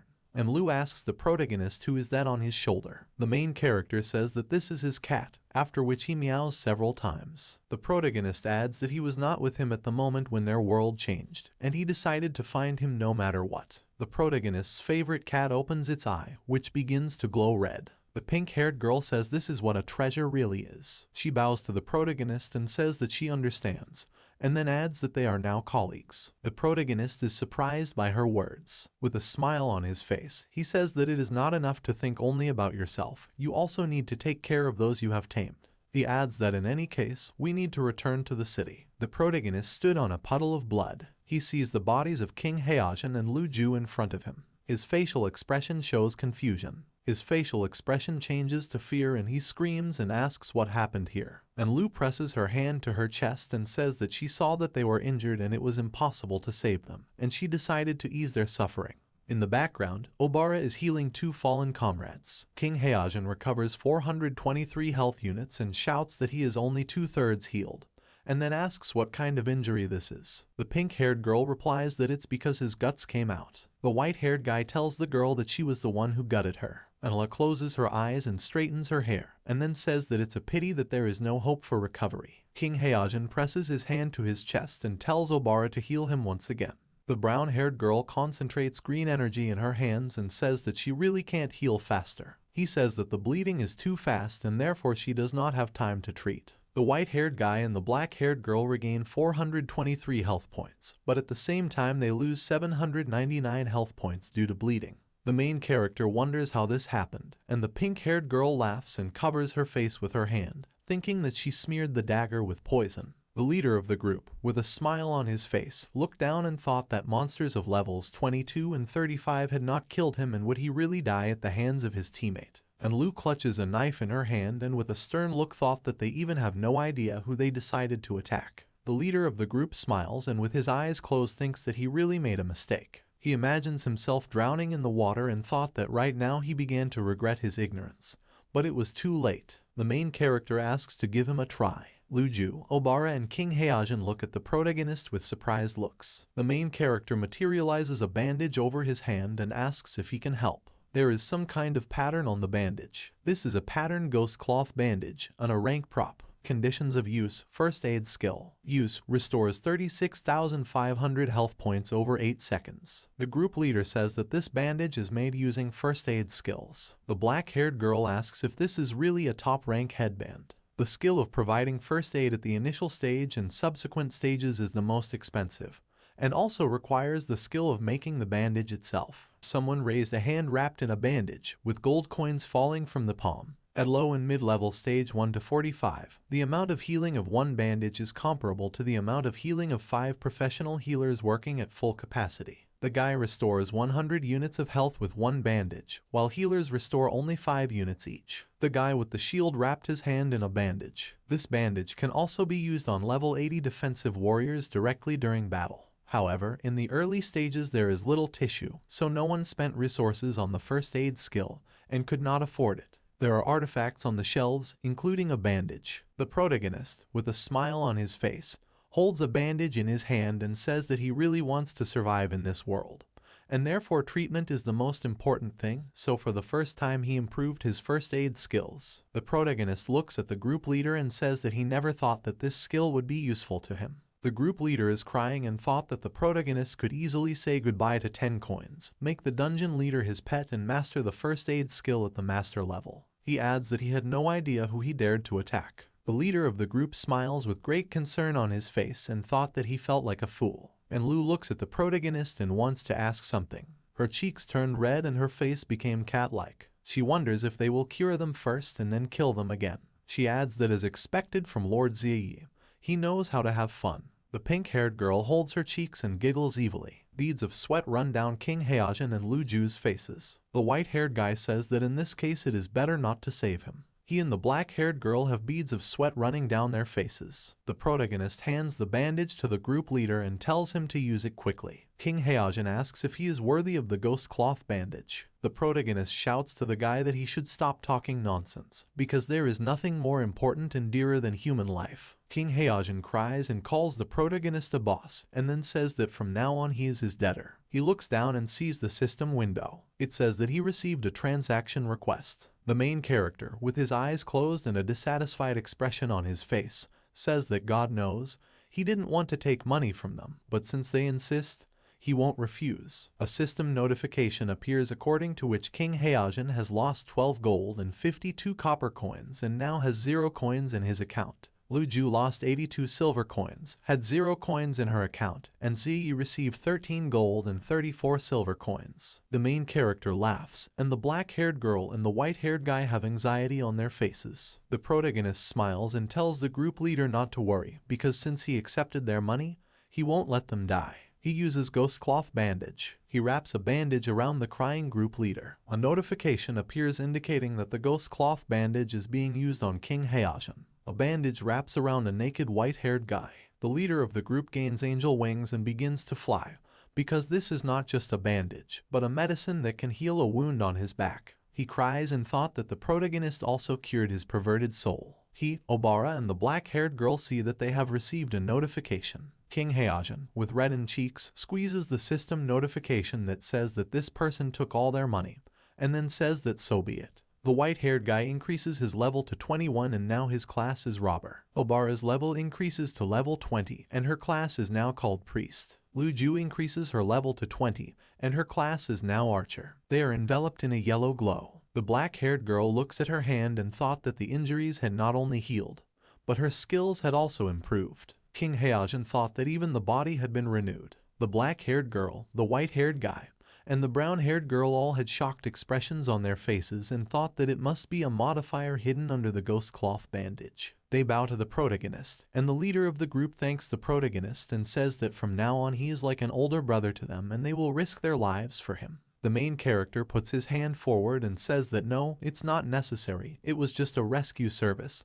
He doesn't need such honors. The protagonist holds up 3 fingers and says that the ghost weave bandage costs 30 gold and they can return the remaining money when they have it. He adds that the interest rate will be 35% per year. And Lu with a loving look thought that through usury the protagonist would destroy them in the most dirty way possible, and then called him a real boss who really knows how to have fun. A notification appears that the team has cleared the dungeon and received 50,000 experience points. The group leaves a residential building. An international notification appears that King Heojin, Lu Ju, and Lu, Obara, and Ziyi have completed the apartment building dungeon. The group looks at the notification that appears. Many people are standing on the bridge at the round entrance. A notice appears above the entrance, which says that having cleared the apartment building dungeon, King Heojin, Lu Ju, and Lu, Obara, and Ziyi are ranked first in the team rankings. The main character looks at the notification with confusion on his face. With concern on his face, he thought that the house where they had been recently was really a dungeon. The white-haired guy answers yes. He looks at the protagonist with a cat on his head with a smile on his face and thought that wasn't he the one who put the dungeon leader on his head as a pet. The protagonist wonders who he is, where he is, and what's on his head. Next to Roland, who is sitting at a computer with a holographic screen, receives a notification that the protagonist's group has completed the dungeon. He turns his head towards the notice and reads it. He has a shocked expression on his face, wondering why the Demon King cleared his own dungeon. University Town. The girl in the red shirt says that they are already here, they have come. The protagonist's group is walking along the road. People have cleared the way for them. Someone from the crowd asks if this is the same team that cleared the dungeon. The bald man asks if they passed the dungeon above level 10. The main character with a cat on his head touches his cheek and thought that he was just a customer, and had nothing to do with it at all. Someone from the crowd asks how they did it. The brown-haired guy points his finger at King Heojin because he recognizes him. The guy in the brown sweater next to him asks if this is the professional player who once led the MMORPG games and adds that it is not surprising. The white-haired guy turns his attention to these 2 guys. Some of the people nearby shout to look at the title of the white-haired guy, because this is the title of extremely strong man. Someone else is shouting that he deserves to be the WCG champion, and so it's no surprise that they cleared the dungeon. King Heojin straightens his hair with a smile on his face and tells the players that it looks like they are already aware, but it is not his credit that they were able to clear the dungeon. He points his hand at the protagonist and says that they completed the dungeon thanks to the protagonist. Someone at the front of the group shouts congratulations to their group, and Lu turns his head to the group members and asks who it is. Roland stands in front of them, breathing heavily. Lots of sweat runs down his face. He thought that the main thing was not to spill the beans, because the identity of the Demon King should not be revealed. The priest raised his fist to his face and coughed. He presses his hand to his chest and with a smile on his face says that not many are capable of this, and therefore, on behalf of the Heavenly City, he expresses gratitude to the protagonist and congratulates him on his victory. The main character calls Roland brother with a smile on his face. King Heojin thought that there was no need to shout so loudly. Roland swings his whip. He tied up all the members of the group except the protagonist and drags them along, and then says that he invites 4 warriors to go with him and personally receive the medal. One of the watching players asks why only 4. The cat on the protagonist's head yawns. The main character props up his chin and says that he is the customer, so he was not chosen. The protagonist with a smile on his face says that it's nothing. Roland punches the wall. With a crazy smile, he tells King Heojin that he talks too much, and then asks if he has never seen death. The white-haired guy with a frightened expression on his face wondered if the hope of humanity really had such a formidable character. Roland tells the group that this man has a very complicated personality. The black-haired girl asks what he's talking about. The priest asks them if they know why he didn't talk about his rank and class. Luju asks if it was because he was just hiding it. Roland, with a serious expression on his face, says no, because he doesn't have one. He adds that this is because he is not a player at all, after which the group members are surprised. King Heojin asks if he is not a player. Luju asks what does this mean, and Lu says he is a devil. Everyone looks at her and the black-haired girl asks what she is talking about. The pink-haired girl with a smile on her face says that with such incredible power, he must be a high-level demon. The blonde thought that he didn't expect this silent girl to be so smart. He thought with a smile on his face what a relief, and then says that this is a correct guess. But he is many times scarier and more dangerous than ordinary cases because his true identity is actually a demon king. He imagines the protagonist sitting on a throne, which is located on a mountain of skulls, and behind the throne is a huge dragon. Several demons are near the mountain of skulls. Luju, King Heojin and Obara have shocked expressions on their faces and then ask what he means. And Lu puts a smile on his face and says that this is not bad. Roland, with his hands in his pockets, says that he disguised himself so well as a bugged newbie that he even began to think like a bugged newbie. He reports that in order to stop the most unfavorable outcome of events, they need to control its moves. He imagines the protagonist pointing his index finger at the city and it burning. Roland says that if he were forced to expose himself, it would cause great destruction. He tells the group that the 4 of them are at the top of the rankings and therefore they are the hope of humanity, just like him. The white-haired guy asks what he is talking about. The priest puts his hand forward and says that he offers cooperation and asks them to find an opportunity to kill him. King Heojin looks at his hand with a serious expression. They shake hands and the white-haired guy shouts that victory will be theirs. The blonde leads the group and says that they have agreed. The white-haired guy clenches his hand into a fist and agrees with Roland with a smile on his face. The blonde with a smile on his face says that they will achieve justice together and save the world. The priest leaves the group. The black-haired girl says that she heard that his combat power is incomparable. She looks at the captain and asks him if he really wants to cooperate with Roland and go against Zi. The white-haired guy with a smile on his face says that of course not, because he just fooled this NPC. He imagines the protagonist smiling evilly and says that as a professional, he sees what is happening clearly and adds that no one in the world can compare with his power, and then asks why he should risk his life and become the enemy of the Demon King. He looks at the black-haired girl and tells her that the one who betrayed him at the most dangerous moment should not show him the righteous path. Luju closes his eyes and says that this is true, and then adds that their main goal is victory. The white-haired guy turns around and asks Lu and Obara what they think. The pink-haired girl with a dissatisfied expression on her face tells the others that if they want to continue being a dog for Lord Zi, then she doesn't see anything wrong with leaving the team. The white-haired guy makes a pained expression on his face because of Enlu's words. The arrow points to Enlu, who looked submissive and docile before she changed her shoes. King Heojin waves his fist and shouts at the pink-haired girl that if she attacks her comrade again, he will fight back. The girl shifts her gaze to the side and says that it all depends on the situation. Obara looked down and said that she would like to go with them. The white-haired guy closes his eyes with a smile on his face and says that's great, they made the decision unanimously. Obara in the background is crying because she didn't say enough. The white-haired guy says that they will become villains together. From this moment on, a team of humans joins the Demon King's side for the first time. A huge pyramid hovers over the city. A brown-haired NPC with stubble stands against a glass wall and says that he heard that a team of players appeared who managed to complete the dungeon. The black-haired NPC replies that yes, people are persistent. They can often push their limits and achieve unexpected results. The NPC with stubble closes his eyes and smiles, and then says that's great, now they have a chance to defeat the Demon King. He asks if Roland is back. Next to them is a huge poster with a blonde man. The black-haired NPC says that they should start with the good news. He approaches the NPC with stubble and says that Roland has returned. The NPC with stubble replies that this means that the mission to kill the Demon King was successful. The black-haired NPC says that the bad news is that Roland brought him. The NPC with stubble has a shocked expression on his face. He asks what this means and is he really starting some kind of game. The black-haired NPC replies that the blonde sent a message that the Demon King was not born as a baby as they assumed. Drops of sweat run down his face and he says that he is a grown man. An NPC with stubble asks if he really is an adult. The black-haired guy moves his hand to the side and says that he is personally ready to discuss all the details with them and senior management. He adds that Roland is already arriving and the general himself has been invited to the meeting room. The blonde man walks down the corridor. Naids and NPCs with black hair greet the blonde man. The black-haired guy with a folder in his hand informs the priest that they are already waiting for him.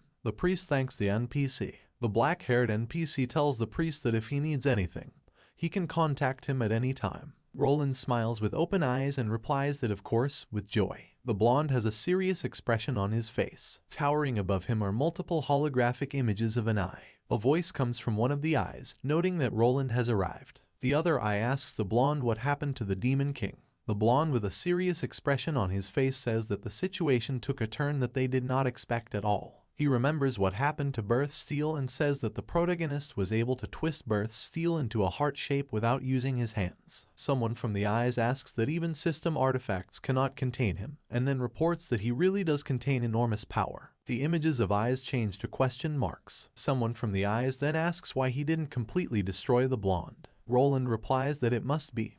He just wanted to show them how strong he is. One of the eyes asks for what purpose. The blonde remembers how he dragged the protagonist hugging him behind him. He says that according to his observations, the protagonist is forcing him to agree to join the human race. But he compromised and the Demon King became kinder. He remembers how the protagonist held Roland's hands. Someone from the eyes asks for what purpose he needed to join the human race. Roland closes his eyes and beads of sweat run down his face. One of the eyes asks the other eye to stop asking, and then asks what he really thinks will be answered if he asks again.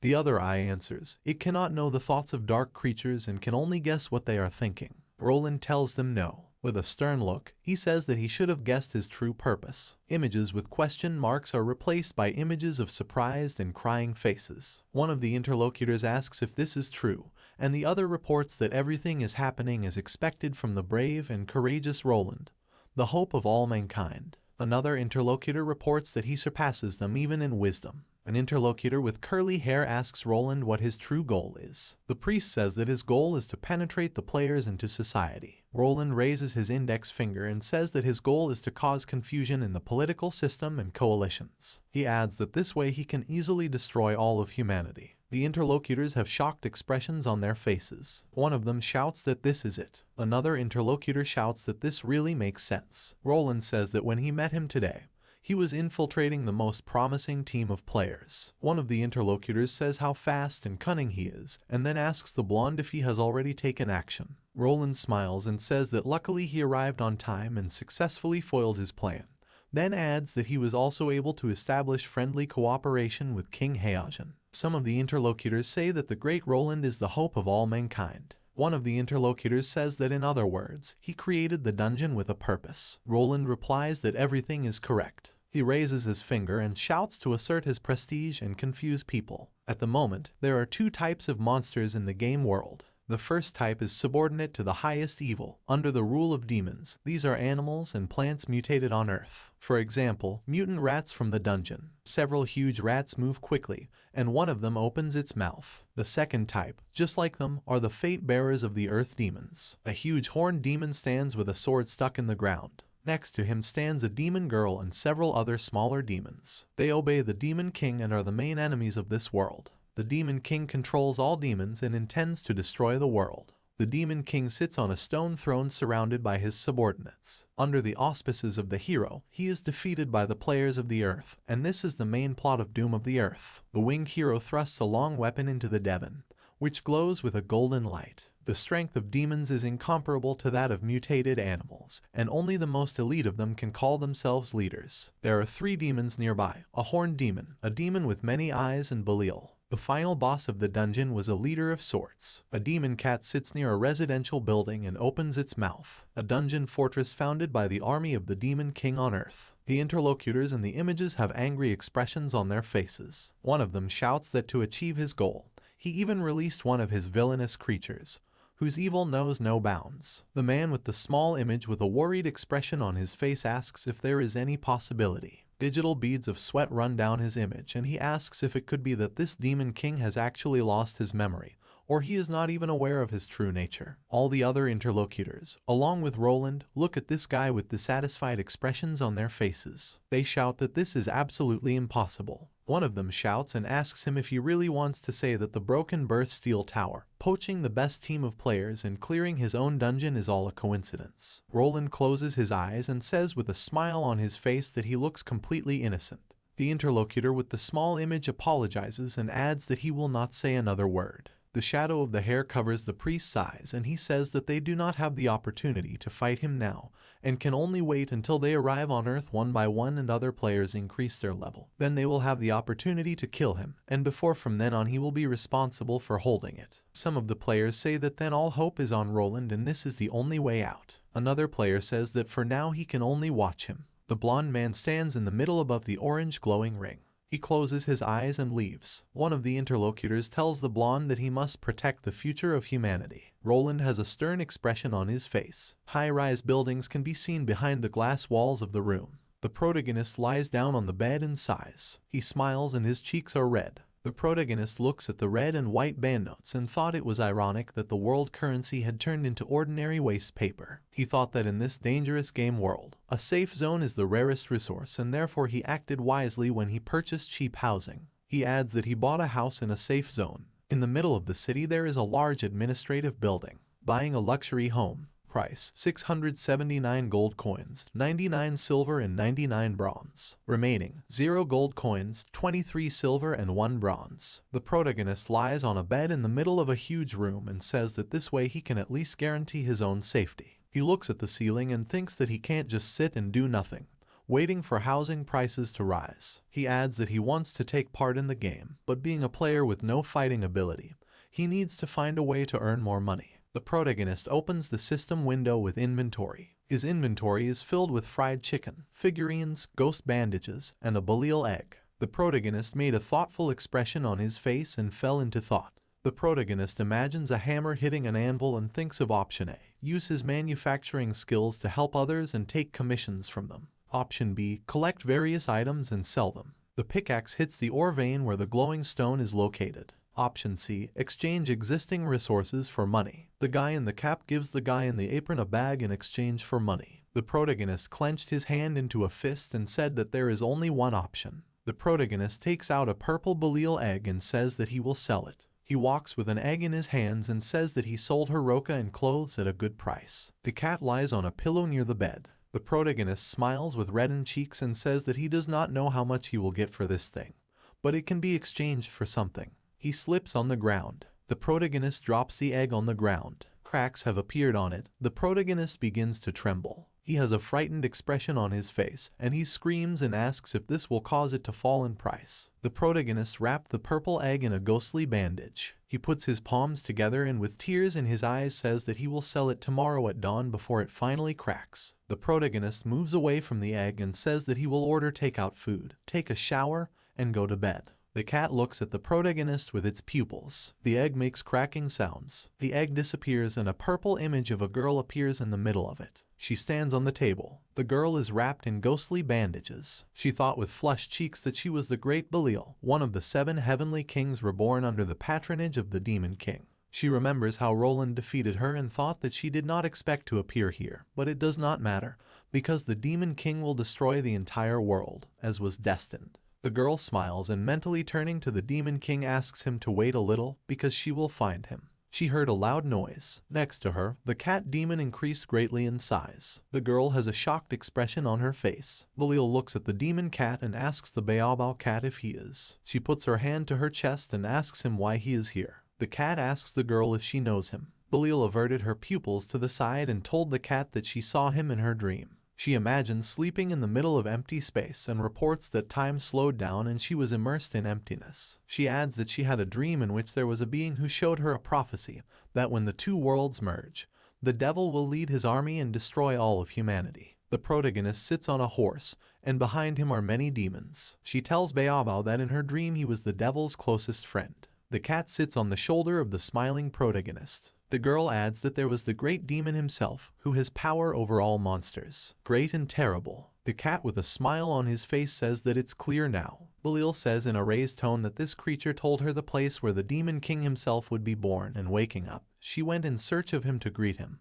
But the heavenly city was looking for her, and was pursued by Roland himself. A girl in a hooded cloak is hiding around the corner. At the other end of the street, 2 men are looking for Bullied. She adds that she was persistent. She eats an apple picked up from the floor. A notification appears stating that Bullied will regain 3% of his health for eating a rotten apple. The girl shouts to the cat that she did not expect Roland to ambush her exactly where the Demon King himself was supposed to be born. She tells Baobao that they need to hurry and find the Demon King as soon as possible. The cat replies that this is no longer necessary. The girl opened her eyes wide in surprise and asked why. Baobao reports that the protagonist is not level 1 and he is not a small baby, so he will not need their protection. The protagonist washes himself in the shower. He is so independent that he doesn't even need a maid. The cat reports that in addition, the current level of the protagonist is at least 4 digits. He makes a grim expression on his face. Bullied, with a scared look on his face, asks if he really has a 4-digit level. The cat demon licks his lips and says that he doesn't know what exactly the numbers are, because all the symbols are distorted. Bullied asks the cat what his level is now. Baobao looks at the girl and says that his level now is just a disguise. A red aura emanates from the cat demon and he says that the Demon King himself formed a connection with him and therefore his level ceased to mean something to him. Drops of sweat run down the girl's face and she wonders how this is possible, and then tells the cat that this means that he can directly use the power of the Demon King himself. The cat reports that when the Demon King found him, he was level 35. The cat jumps towards the protagonist with a joyful expression on his face. The main character strokes a cat who is eating food from a bowl. Baobao, with a satisfied expression on his face, says that they have been together day and night for many years. Their emotional connection is really strong, so why not take advantage of it? Bullied tells the cat how jealous she is of him. The girl smiles and says that she too must work hard to establish a strong emotional connection with the Demon King. The cat says that there is something else he needs to tell her. The girl asks if this is something important. The cat with a gloomy expression on his face says that the owner has joined a group of people, and now they are working undercover. Bullied is surprised and asks the cat about the cover. She says with a thoughtful look that it must be that he is going to infiltrate human society and destroy their political system, and this way he can completely defeat the human race without any effort. The cat licks his lips and says that there is no need for empty assumptions. His goal is not just to destroy the political system. Bullied, with a loving expression on his face, says that he is truly worthy of the title of Demon King, because he has the ability to destroy the entire world with one blow, and his combat power can be compared to an atomic bomb. But he decided to slowly enjoy the process. She thought his philosophy of life was so elegant. The cat screams and asks the girl if she is listening to what he is saying, and then adds that it is so annoying. With his eyes closed, he says that one way or another they need to stay close to him and pretend to be worthless. They can't expose him or stop his plan. Bullied tells the cat not to worry. With a blushing expression, she asks if she just has to play a role. She adds that she could be a wife or a maid. Baobao, with a serious expression on his face, tells the girl that that's all for now. After all, she looks smart enough, and since the owner took care of her, There must have been some point in this. The protagonist opens the bathroom door and calls Beabao. The protagonist wipes himself with a towel and says that he seems to have heard some conversations. The main character looks towards the table. The protagonist sees a miniature girl on the table. Bullied puts his hand on his chest and notices that the owner has arrived. The protagonist asks if she really hatched from that broken egg. He takes her in his hand and says that she is so small, alive, she can move, talk, and even laugh. The protagonist, with a satisfied expression on his face, asks if this means that it can be sold at a higher price. The main character with a cat on his feet sits on the bed next to Bullied. He asks her if she is a small copy of the girl who was killed by Roland, after which the girl replies that yes. Bullied thought that she was ashamed that she met the Demon King in this form and therefore she was ashamed. She wants to ask the main character about where her clothes are, but he interrupts her and replies that he sold the clothes. The girl, with a surprised expression on her face, says that her horns are a symbol of her noble demonic status, after which the protagonist apologizes. The girl with a frightened expression on her face thought that she would be sold anyway, so this was no longer necessary. She turns away and being saddened, she thought how it happened. The demon cat looks at the crying girl and thought that the owner was probably doing this to protect her from the human race. Bullied thought that the king of money actually saved her for profit, and now she will be sold for money. She clenched her teeth and trembled. The girl laughs with a crazy expression on her face and thought it was so inspiring. She imagined squeezing water out of a rag and pour clothes in front of many people. She thought that for the sake of the Demon King, she would be forced to receive contempt from people. Bullied imagines being beaten with a whip and thought that she would only have to endure their mockery and beatings. She cries with a loving expression on her face and thought that she has so much selflessness when she thinks about it, and therefore feels noble in her soul. She looked down and thought that the Demon King really did not have enough money, that as soon as the protector appeared next to him, he was ready to sell him. A girl with reddened cheeks turns to the owner and then says that if he needs money so much, then she can find other options. Ziggy asks about other options with a satisfied expression on her face. Bullied begins to float and glows with a bright light. A courier with a jetpack knocks on the window and tells the protagonist that his order has arrived. He looks at the bed. Bullied, which has increased in size, lies on the protagonist. The courier gives a thumbs up and thought it was amazing. He puts the bag on the floor and says that he will leave it here. The protagonist puts a trembling hand forward and says that he understood everything wrong. He puts his head on the pillow with a dissatisfied expression on his face. He looks at Bullied. He asks her if she said that there are other ways to earn money. The girl replies that yes, and she can show him her other special abilities. The main character asks what these other special abilities are. The girl coughs and says that she will show him now. She closes her eyes and sighs. The girl's horns have grown and she shouts that the devil's horns have grown again. She puts her hands with horns forward and asks to accept them. She tells the protagonist that he can accept them and exchange them for money. The protagonist looks at the horns with horror on his face. Drops of sweat were running down his face and he wondered if these were real horns. Bullied says they grow every day, so you can only cut them once a day. She raises her horns above herself and asks the protagonist not to sell her. The main character puts his hand on her shoulder. The protagonist starts to look like the photo of Bullied, with a big nose, and then asks the girl how dare he sell her. Bullied was able to save her soul. The transaction amount was 6 gold and 50 silver coins per day.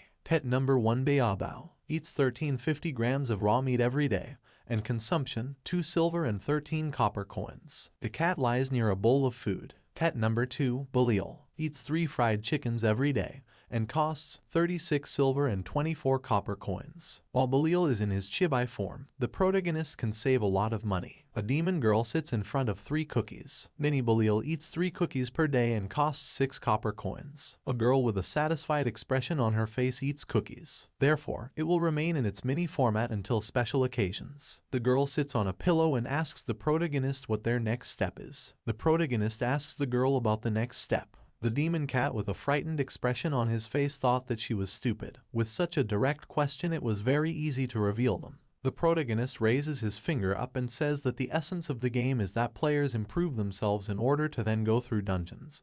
But they have a different situation, and their main task is to be able to survive. The cat thought that as expected from the owner, he was sticking to his plan and responded from his role. Bullied clenches his hands into fists and shouts that she understands. They will just stay in place and wait. The protagonist with a joyful expression on his face says that this is so, but at the same time, they need to save up money in order to buy the commander of a prestigious team at the time of completing the last dungeon. The main character opens the system window and says that he plans to buy raw materials, give them to production, and then sell the finished products, so he will make a profit from commissions. The protagonist put up for auction a breastplate worth 19 gold, 99 silver and 9 bronze coins, as well as a sword worth 23 gold, 99 silver, 99 bronze and toilet paper worth 9 gold, 99 silver and 99 bronze. He says that there is not much demand for things and the profit from them is small. He tells Bullied with a happy expression that this is why she is so important to him.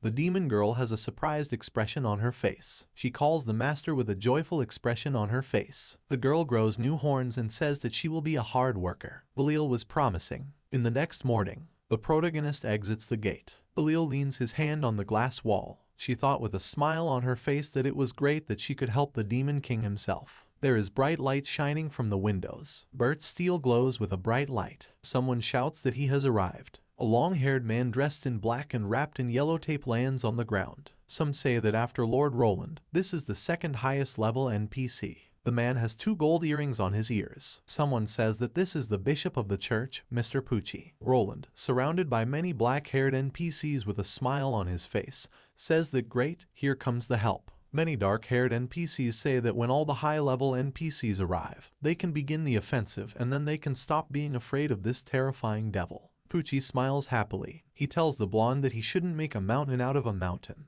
The blonde man with a stern expression asks how to understand this. The bishop puts his hand forward and tells the blonde that this is how it should be understood, because they are exaggerating the power of the demon king, and then asks where the baby demon king has such powerful strength. He imagines Bullied fighting Roland. The bishop says that they agreed on the blonde, risking everything and defeating him alone. The blonde has a smug smile after defeating Bullied. Pucci says that however, the demon king turned out to be strong enough and that's why Roland came up with such a fairy tale so as not to admit that his plan failed. With a smug smile, can such a person be called the hope of humanity? The blonde is silent with a serious expression on his face. A black-haired NPC runs into the room and shouts that an alarm has been declared. He reports that a level 89 monster has appeared in the south. Evening light illuminates the city. The dragon releases blue energy from its mouth. The black-haired NPC says that they are called dragons, but in reality they are just mutated lizards. He says with concern on his face that about 8 fortresses were destroyed and more than 4,000 players and 89 NPCs were killed.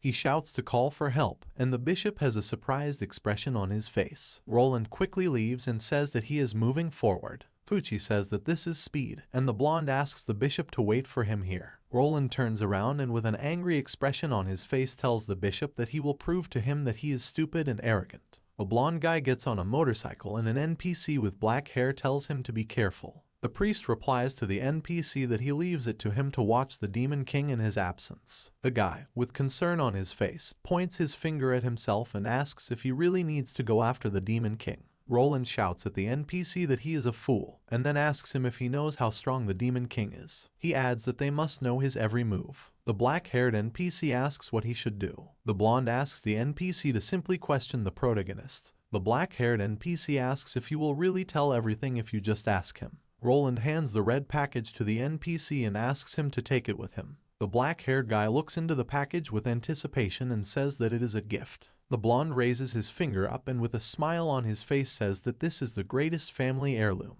the dragon claw of the saints of Maya. The shocked NPC asks Roland if he is giving it to him. The blonde man with a confident smile tells the NPC not to worry, because he received his father's consent. The black-haired guy shouts that this is not a question of consent. Beads of sweat run down the NPC's face and he says that this is such a precious thing, and it is so easy to give. Roland puts his hand on the dark-haired guy's shoulder. He says with a smile on his face that when people see their efforts and their dedication, they will be touched by them and show their appreciation to them. The black-haired NPC with concern on his face thought that there was so much modesty in him, he wanted to cry. The blonde gets on the motorcycle and tells the guy that if the demon king plans something, he needs to try to stop him. Pucci watches Roland talking to an NPC. He says with an arrogant look that it's sad that their hope for humanity has become another mediocrity, like a character from a low-quality comic book. The NPC waves his hand as a farewell and shouts that he understands everything and tells the priest that he can rest easy. The black-haired NPC clenched his hand into a fist and thought that he would do everything as expected.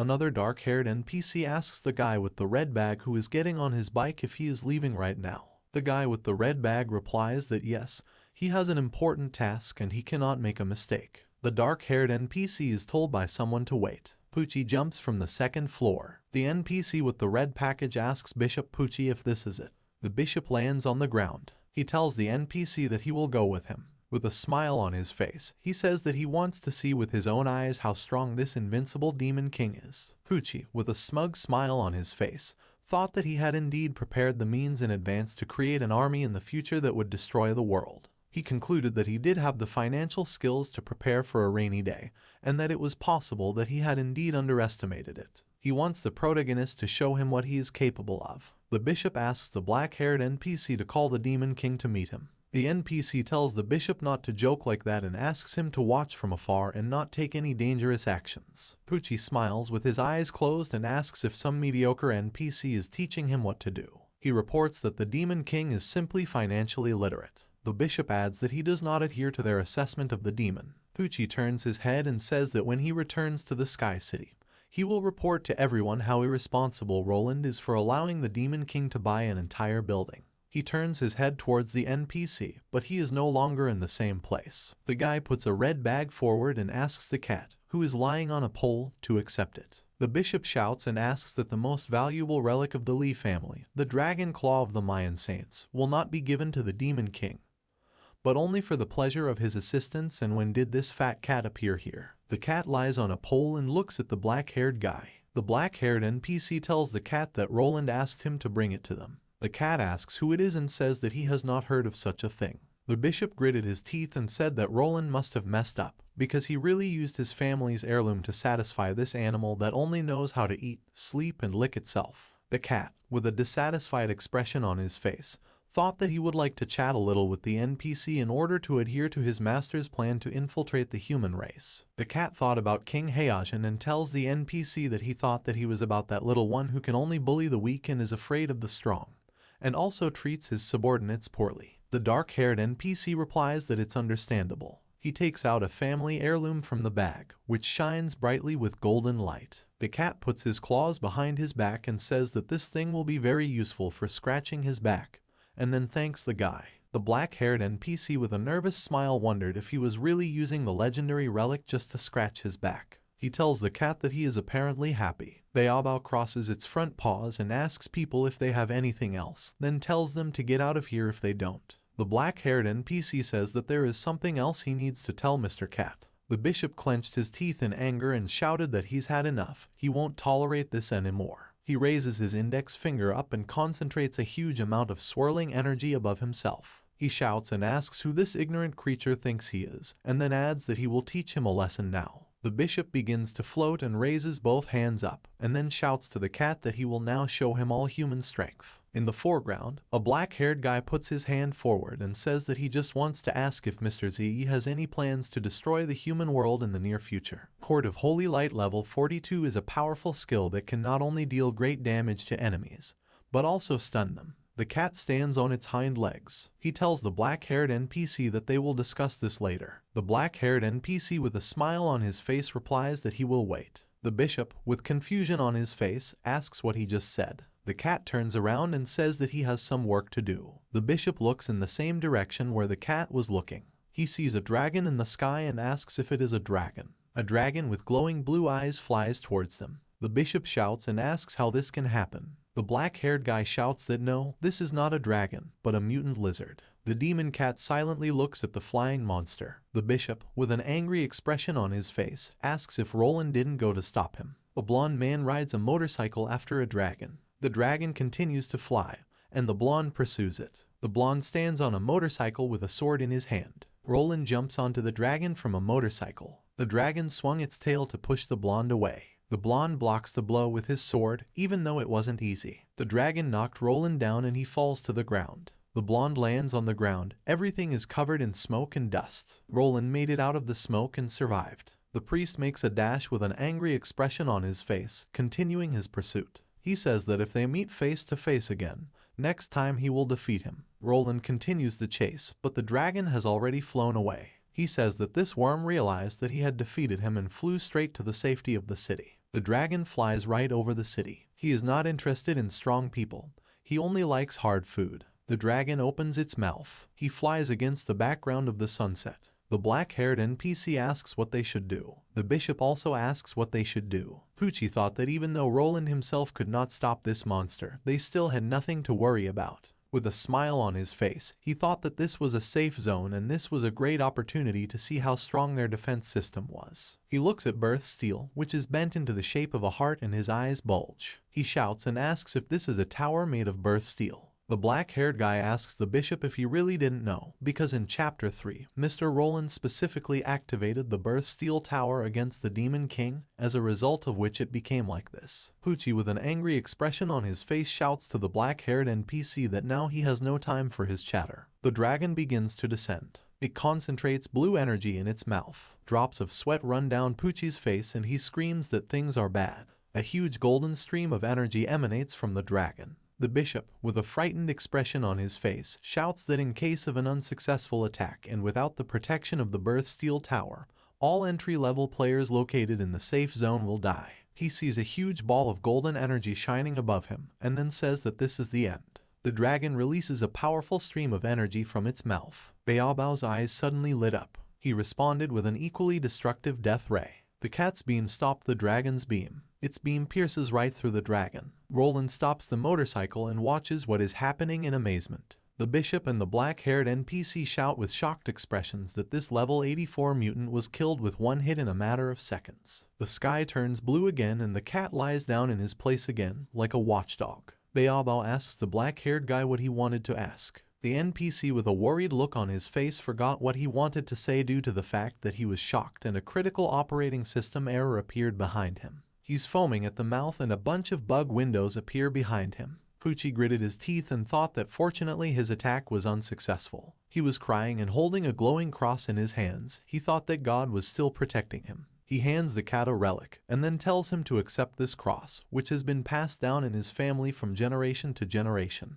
The black-haired NPC shouts that he quickly changed his shoes. The bishop, with a smile on his face, hands out a red document and says that this is his patrimonial certificate of real estate. He hands over the red card and says that here are his pension savings. The black-haired guy shouts that the bishop is a much better sucker than he is. Pucci shows the black-haired NPC a gesture of approval and asks him what he is worth, and then adds that he is trying to help him and if he needs any information, then he should ask quickly. The black-haired NPC cries and then tells the bishop that he finally understands them and Mr. Roland will be happy. Baobao asks the black-haired guy what he wants to know, and then adds that he is just a watchman and may not know about everything. The guy says he just wants to ask if they have plans to massacre the safe zone, or destroy the world, or if there is some other plan that they, the people, will have to desperately defend themselves with. The black-haired guy smiles and says that they should somehow prepare mentally. The bishop agrees with his words. He makes a shocked expression and asks the guy what he just said. He wondered if the black-haired guy had asked the question directly. Baobao says that there is no plan and the Demon King needs money soon. The black-haired guy says that's good. The cat asks if this is all, and the black-haired guy answers yes. The cat tells the guy that then he is free, after which the black-haired NPC leaves. Pucci opened his mouth wide in surprise and wondered how this could happen. He thought that it was really for the claw of the saints of Maya, the Holy Cross, the house in the heavenly city, and throughout his entire retirement that he asked only this one question. The black-haired NPC moves away from them with a satisfied expression on his face. He thought that the mission was completed and at least there was no need to worry that the world would be destroyed in the near future. The main character is holding a gold coin with a satisfied expression on his face. He notices his cat sitting on a post by the gate. The protagonist opens the gate and asks Baobao why he is lying here. The cat meows and jumps on the protagonist's shoulder. Ziyi approaches the entrance of the building and tells the cat that he missed him. He walks past a litter tray with a piece of poop lying next to it. The protagonist takes notice of this. With a malicious expression on his face, he reaches out with his hand to the cat and with a cry asks how many times he has already told him. He throws the cat aside and shouts at him not to dare to defecate here again. The cat falls outside the room and the protagonist shouts to him that today he is sleeping in the corridor. The cat cries and answers that it's good. The main character closes the door and with a dissatisfied expression on his face says that he still can't teach the cat. The protagonist noticed something. He sees Bullied, who is still wrapped in bandages. The girl tells the protagonist that she prepared him something to eat. The main character smiles with confusion on his face. The main character is lying in bed and the girl hugs him. He turns to Bullied, and the girl replies that she is here. The protagonist says that he is afraid that if they sleep like this, they will not pass the censorship test. The girl's leg lies on the protagonist. The girl stands up and says that she understands, and then begins to glow purple. She shrank and asked if it would fit like this. The protagonist replies that it will do. The girl hugs the protagonist's ear and says that's great. Bullied wishes the protagonist good night, and he wishes her good night in return. The cat lies near the double doors. The strongest cat, capable of killing a level 84 mutant with one blow, made a dissatisfied expression on his face and meowed. Translation: yes, something like that. The morning sun is shining in the sky. Sunlight illuminates the protagonist's house. The cat was dry from shedding tears all night. The protagonist opens his eyes. He sees a miniature Bullied lying on a pillow. He looks at her and thought she was so beautiful. The protagonist's cheeks turned red from embarrassment. Under the pillow lies a book with a pink binding. The protagonist takes the book and thinks it could be a diary. Bullied closes his eyes. Z flips through the diary and asks if small pets can keep a diary in this game. The protagonist thought that it wasn't that he was rummaging through other people's things, it was just that his hands did everything themselves. The protagonist sees the diary written numerous times, "I love you." He flips through the pages and says that apparently she is very much in love with this demon king. In her diary, Bullied fantasizes about how cruelly she would deal with Roland. The protagonist was dumbfounded by such text. He turns over the pages of the diary. He sees a pixelated picture. He thought that this was disturbingly returning the diary to its place. He thought that he almost forgot that she was a real devil and remembered how she behaved towards other players. The main character leaves and thought that it was very risky. The girl wonders if the Demon King has left or is he still here. With flushed cheeks, she thought that he should have seen how shy she was. She adds that she deliberately put the diary there so that the Demon King would see it. She thought with a smile on her face that she had put all her love, courage, and determination into this diary, which could not be expressed directly to him. She wonders if this is real happiness. At night of the same day, the moon rises in the sky. Bullied sits behind the double doors. The protagonist, lying in bed, tells Baobao that he is the best and hugs him. The demon girl wondered how this happened with a shocked expression on her face. The King Heijin group sits near the fire, and Lu is sitting not far from them. The white-haired guy says that after increasing their ratings, their fighting abilities have indeed improved. He says with a smile on his face that Mr. Z not only healed them, but also improved their skill levels. He adds that it did the same thing as the Weigua plugin. Lu Jia eats the noodles and says that it's like they were sucking up to this demon. The white-haired guy tells the girl that she is telling the truth, but the most important thing is to choose the right side. King Heijin clenches his hand into a fist and says that they will definitely win. The black-haired girl replies that she understands and adds that they will continue to be the demon's sixes. Obara tells the rest of the group to look up at the sky. He sees something and says that something is coming towards them. The group leader says he doesn't see anything. The black-haired girl puts on glasses and asks to let her look. She says that she will activate the skill. Her glasses begin to glow, and a magic circle appears in front of her due to the use of the Keen Eye skill level 2. The red-haired demon girl Babylon flies towards them. The black-haired girl reports that she sees that this is a very young demon, but of a very high level. One of the 7 demon kings, level 101 Babylon. The girl flies with a serious expression on her face and thought that they had used all the forces on Earth, but no one had yet been able to find the demon king. Babylon, with a serious expression on her face, says that she can't wait quietly any longer. She speeds up and a pink circle of energy appears behind her. She says that the disappearance of the Demon King is directly related to Roland, which means she will catch him and interrogate him. Lu Ju adjusts her glasses and says that it looks like her destination is the safe zone and she is looking for the Demon King. King Heijin replies that apparently this is a colleague. He stands up and says that it looks like they have a chance to strengthen their bond and so he needs to say hello to her. Vavilo notices something. She sees a group of white-haired guys on the roof of a tall building. The white-haired guy smiles, and the demon girl wonders if this is an ambush from the players, and then adds that they deliberately ambushed her and as soon as they knew that she would fly past this very place. She sees that the group leader is level 24, and Obara and Lu Ju are level 23. She screams with a surprised look that only 3 days have passed, and his level has increased to 24. She clenches her teeth and her eyes turn purple. She shouts that this cannot be left unattended, otherwise everything will lead to disaster, so she will kill him. She puts her foot forward and rushes towards the white-haired guy's group.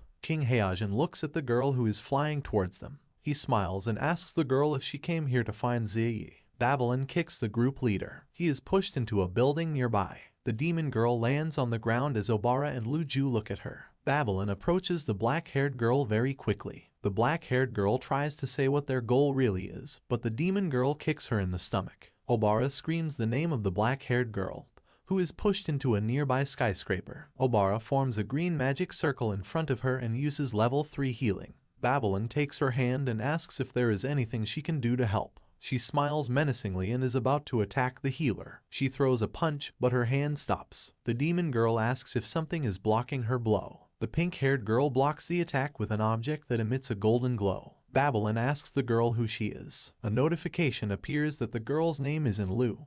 Her level is unknown, and her class is assassin. The demon girl asks if she is a killer. The pink-haired girl tells the demon girl to learn to listen to what others tell her. The demon girl thought how this was possible, because killers cannot use a shield. With a dissatisfied expression on her face, she thought that even if it was an ordinary shield, how could it repel her attack? And Lu holds a chicken in his hand. The demon girl, with a misunderstanding on her face, notices that it was a chicken. King Heijin drinks a health potion and coughs. The system informs him about the passive talent Cockroach on the Loose, which gives immunity to one of the deadly attacks, and the next activation will occur in 29 days, 23 hours, 59 minutes and 32 seconds. Use the restoration potion and restored 500 health. The white-haired guy trembles and tells the pink-haired girl to quickly tell the demon girl what she must. And Lu Chicken gives off a bright golden glow. She says it's not just fried chicken. Babylon, with a confused look on her face, asks what is this then? The pink-haired girl waves the chicken and shouts that it is a gift from Mr. Ziyi himself. She makes several blows to the demon girl and shouts that the master put his soul into this chicken.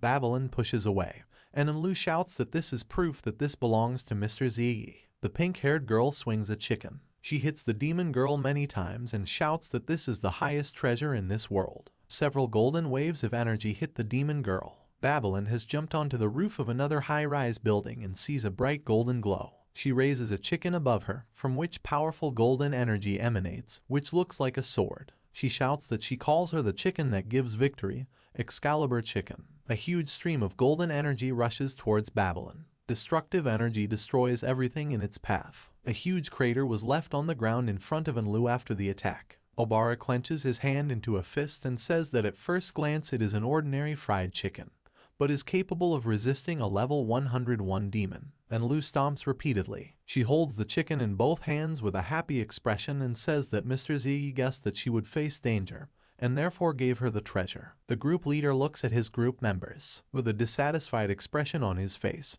he shouts that he only needs to say a couple of lines, just a couple of specific lines. He adds that it would be enough to say that this phrase alone would be enough. There are many pieces of a skyscraper lying on the ground. Babylon stands up from the rubble and says that she can't believe that a player below level 30 is actually stronger than her. She crosses her arms and says maybe she should use the Waigua plugin. She adds that she cannot leave everything like this. She screams loudly that she must find the Demon King and a red aura emanates from her. A system warning appears that Babylon's health level has dropped to 85%, and a transition to the second stage is made. Loss of sanity 99%. All indicators increased by 120%. King Heijin shouts with a shocked expression that she is undergoing transformation and entering the second stage. The transformed girl heads towards the group members. A Babylon in heavy armor lands on the ground in front of them. The leader of the group shouts that they can't let her go crazy, otherwise they won't be able to talk to her. Obara asks King Heijin what they should do. The white-haired guy replies that there is no need to panic. He stands in front of Babylon and shouts that they know where the Demon King is. Bullied are found on the table in the protagonist's room. She asks the cat if she can scratch him here, and the cat meows in response. The demon girl notices something in the window. She sees a huge silhouette in armor and asks who it is there. Smoke is coming from Babylon. Bullied says that this silhouette seems so familiar to her. She thought that she couldn't remember. Beabao asks if this is true and maybe this is a character from some movie. Obara stands behind King Heijin, who spreads his arms to the sides and shouts that they know where the Demon King is. The transformed Babylon stands in front of them. The leader of the group asks Obara not to remain silent, and the girl agrees with him.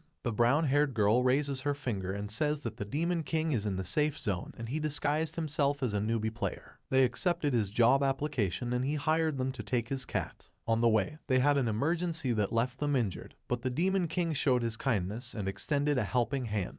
She says that his bandages helped them increase their levels by as much as 5 steps, and they succumbed to his charms, after which they decided to serve him in order to repay his kindness. The girl smiles with reddened cheeks and says that everything was somehow like that. Babylon rests her hands on the roof and looks at the group. She shouts at them that they dare to deceive her, and then adds that they should have come up with something more logical. She is about to punch them and shouts who would even believe their stupid story. King Heojin turns on his inventory and shouts that they have proof. He shows a photograph that shows the protagonist with a cat and the rest of the group, and it also says that they are congratulated on their first trip to the dungeon, because this is a small step for them, but a giant leap for all humanity. The white-haired guy says that this is the Demon King and they have a photo of him. He shows the photo to the demon girl. She takes out a drawing of the Demon King. She sees that the protagonist has a big nose in the drawing. She shouts that he looks completely different and they deceived her. Babylon felt insulted and became angry. She enters the 3rd stage, due to which her body increases by 15%.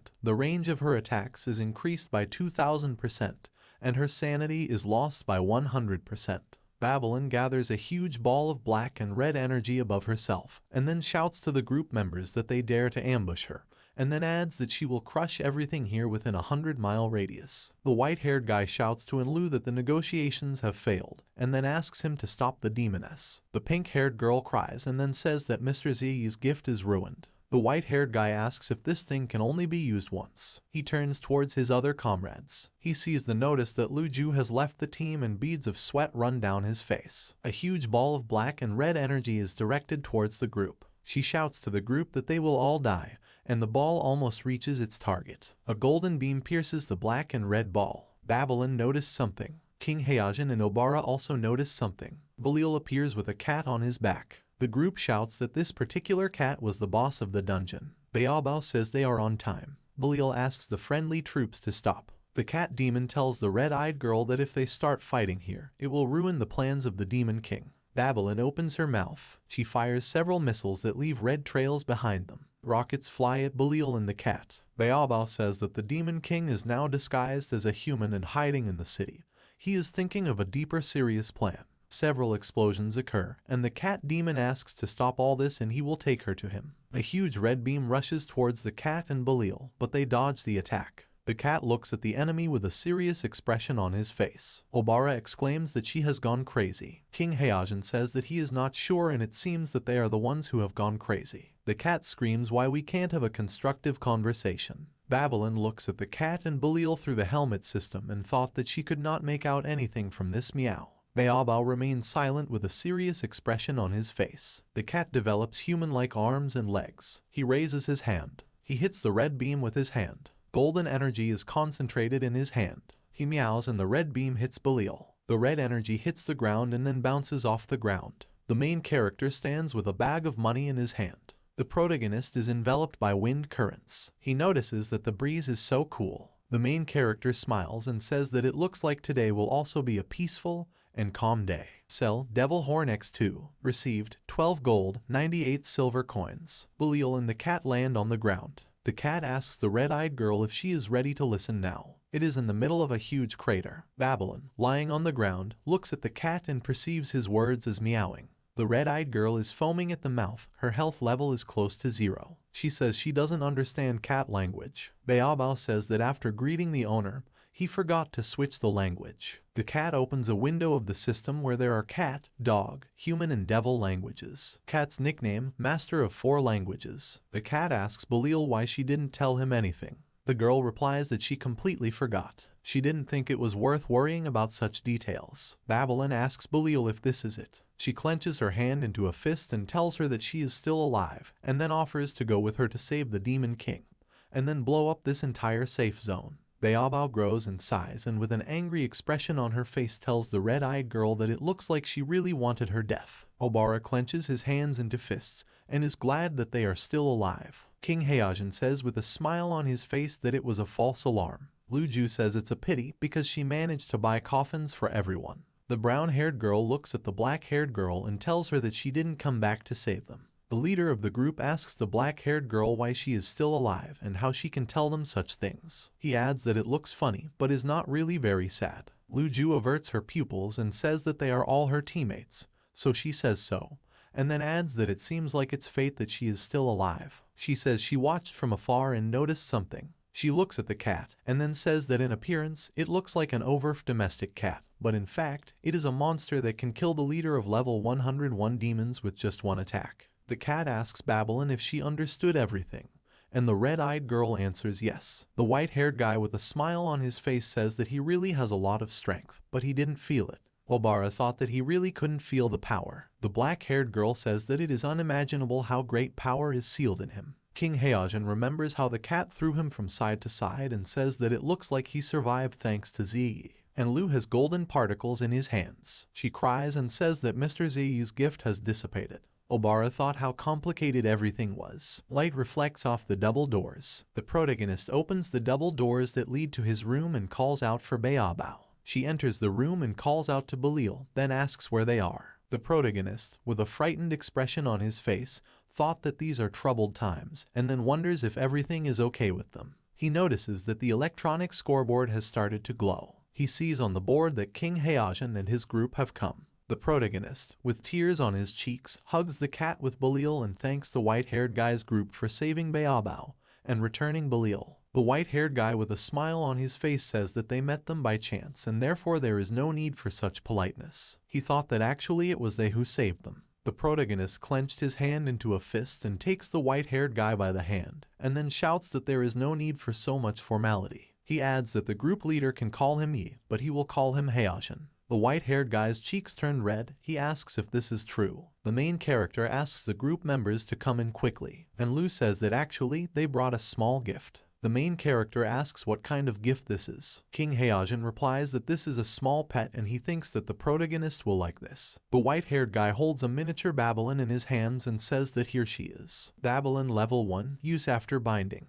Description: Babylon's little pet has been added to the collection. The red-eyed girl with a happy expression thought that they had finally met. The protagonist looks at Babylon in the hands of a white-haired guy. He remembers Belil's diary and thought that this was really another demon, and why was he wondering why he was giving it to him? The protagonist smiles and says that his conditions are actually quite difficult, and he is not very capable of taking care of so many small pets. He thought that, in short, he didn't really want it. The main character tells the white-haired guy that he will have to keep her for himself. Babylon and the white-haired guy have fake smiles. The red-haired girl is crying and thought that she was rejected and wonders why she came out like that. She touches her clothes and thinks that she really doesn't deserve to stay with the Demon King. The girl was trembling and thought that she needed to find a way. She holds 2 demon horns in her hands. The protagonist looks at her with confusion on his face. Babylon replies that her metabolism is quite fast and she can spend 3 pairs in a day. The red-eyed demoness turns away with reddened cheeks and asks the protagonist to accept it. A drop of sweat runs down the protagonist's cheek. The demoness sits on the protagonist's shoulder, and the main character thanks the group, and then asks them to pass and sits down. The little pet Babylon joins the collection and becomes the new main character with a profit of 12 gold and 98 silver per day. The red-eyed girl with a smile on her face looks at Belil with displeasure on her face. Sunlight illuminates the protagonist's house. The main character says that there is chaos at home, so you shouldn't pay attention to it. King Heojin tells the protagonist that he is too polite, and then enters the room. He is enveloped in a destructive purple aura. Obara asks the group leader what it was just now. The main character, with a smile on his face, points somewhere with his hand and asks the group leader if there are too many things here that scare him. He adds that this is a basic weapon that he made when he was a blacksmith. A white-haired guy looks at something with a surprised expression on his face. He sees a lot of weapons in front of him, from which a destructive aura emanates, and he thought that this could be the initial weapon. The protagonist replies that there is also some starting armor. King Heojin looked the other way. He sees a lot of red and gold plate armor. The protagonist points somewhere with his hand and says that these are small dolls that he made during sculpture classes. There are several girls with red glowing eyes standing in the room. One of them holds a knife in her hand and asks if they are all very nice. And Lu says it's really so cute. King Heojin, with a frightened expression on his face, asks where the house is because this is clearly an armory. The main character, with a smile on his face, says that he initially wanted to sell them in a trading house, but discovered that selling them at a low price would be at a loss, and if he sold them at a high price, He would not find a buyer, so he left them at home. Drops of sweat run down King Heojin's face and he says that's it. The protagonist looks at the group members and tells them that they can take what they like. But they must remember that only starting items are available here, and he will sell medium and high ones later. King Heojin wonders if this is all for beginners. He looked down and thought that even the fried chicken he cooked had super skills, and it would not be surprising that the equipment he forged could challenge the heavens. The white-haired guy smiles with his eyes closed and thought that he shouldn't be so surprised. He thought that he could just take something. Sunlight illuminates a cozy room with sofas and a table in the middle. The main character sits on the left and says that the rewards they get for killing monsters are probably much better than what he does. King Heojin and Obara sit on the right. The white-haired guy laughs and says that this is a funny joke. He wondered if this was really a sofa. He sees the outline of a face on the sofa and asks if it is also a magical device. The white-haired guy is shaking. The protagonist with reddened cheeks says that he made this sofa himself and asks the group members to sit down. King Heojin replies that it's good and sits down. He sat down on the sofa and thought that not only the sofa, but also the ceiling, coffee table, frame, floor, and even tea. He sits trembling on the sofa, and the protagonist asks Bullied to pour tea for the guests. The white-haired guy looks at the green tea, from which the same green steam emanates. He looks at the tea and thought that everything contains powerful evil magic. Obara and King Heojin look at the tea with worry on their faces. The main character raises his finger up and says that in order to save on water bills, he dug a well in the backyard. He adds that the tea is brewed with water from a well. He imagines a stone well with the words "Well of Eternity" written on it. King Heojin, with a worried expression on his face, says that it is impressive and thought that it is not impressive. With a shocked expression on his face, he thought it would be better to say that this was just incredibly cool. He thought that combined with the feeling when he first entered, it could be said that all this backside had become a magical weapon. A destructive red aura envelops the entire building. King Heojin covers his eyes with his hand and thought that if he was still hesitant before, then at this moment he completely understood everything. He adds that the protagonist did this in just a few days. He imagines the protagonist smiling evilly and thought that he is too powerful a being, so they must offer him their loyalty, force him to accept them to join his camp, because only in this way can they survive in this world.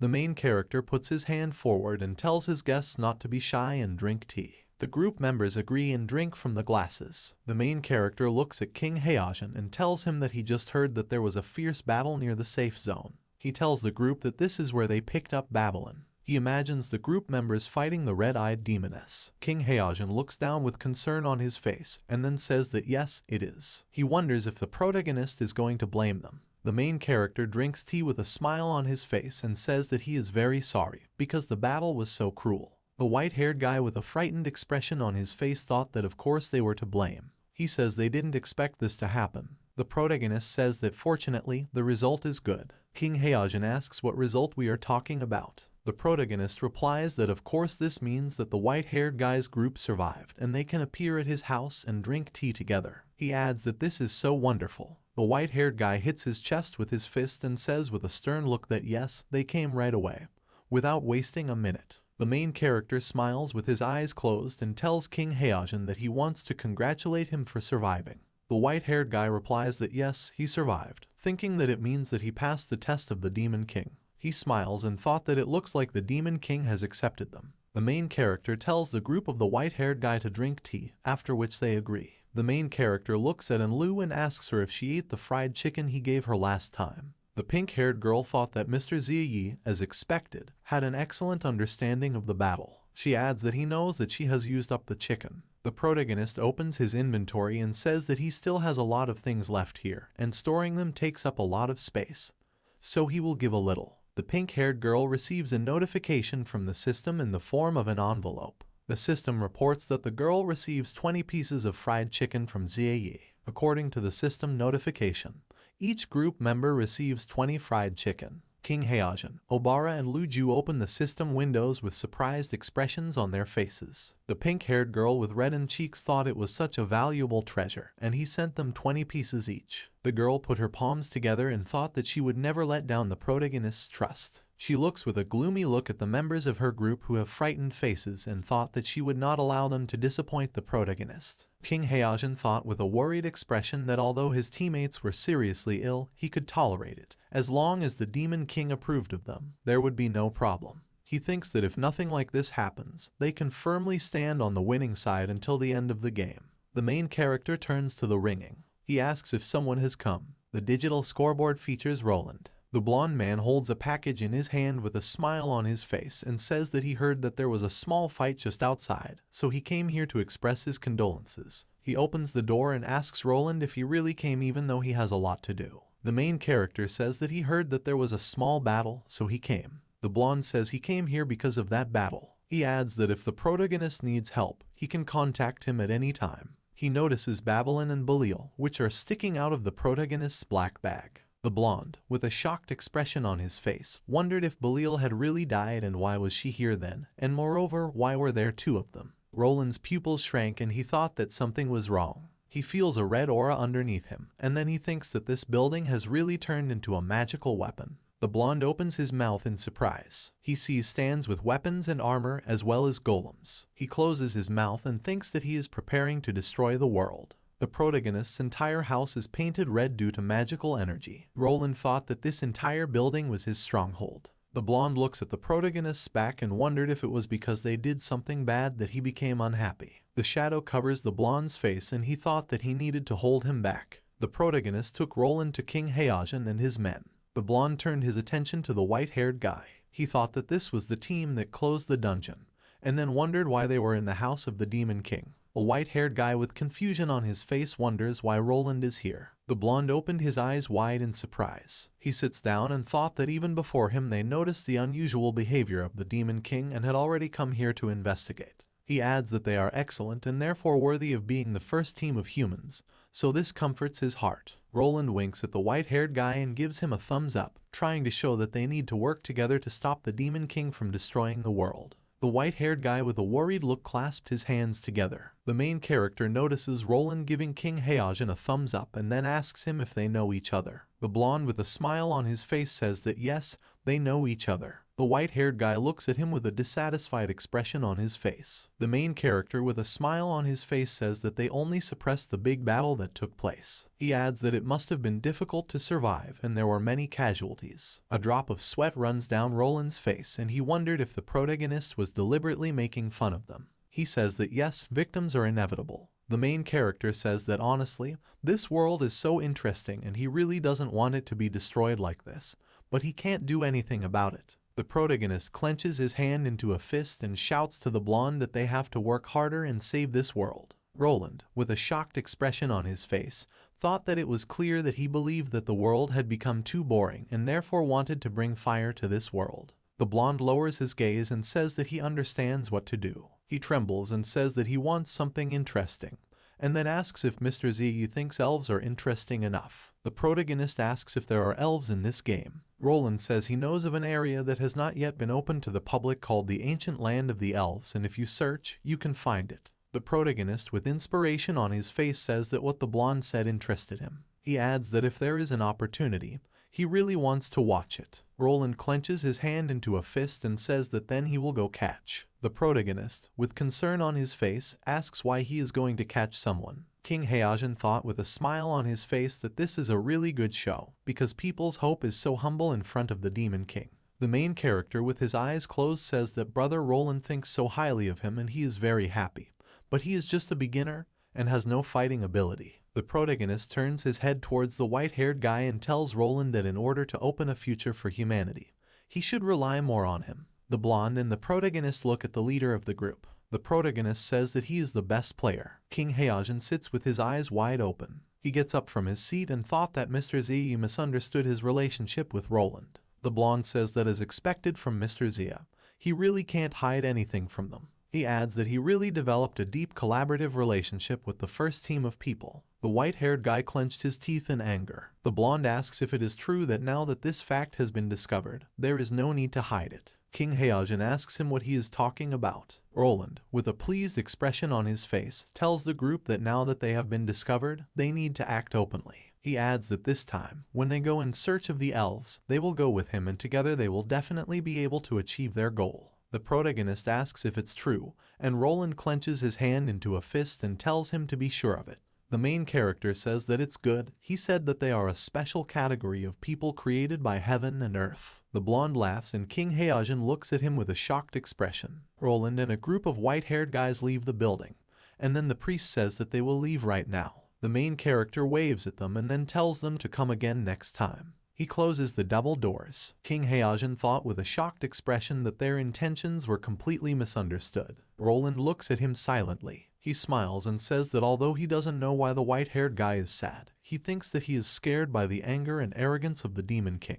He tells him that however there is no need to be so afraid that the Demon King has discovered their cooperative relationship. He adds that when they return with the elf, everything will change. King Heojin swings his fist at the white-haired guy. He hit the wall next to him. Roland looks at the dent in the wall with a shocked expression. The white-haired guy calls the blonde kid and asks him if he did it on purpose. The blonde asks what he means by calling him baby. Roland, with an angry expression on his face, says that it's interesting because from childhood to adulthood, he is the first person to talk to him like that. He adds that he doesn't know where he got so much courage to be daring. King Heojin tells Roland that then he will show him his courage. Golden energy is concentrated under his hand.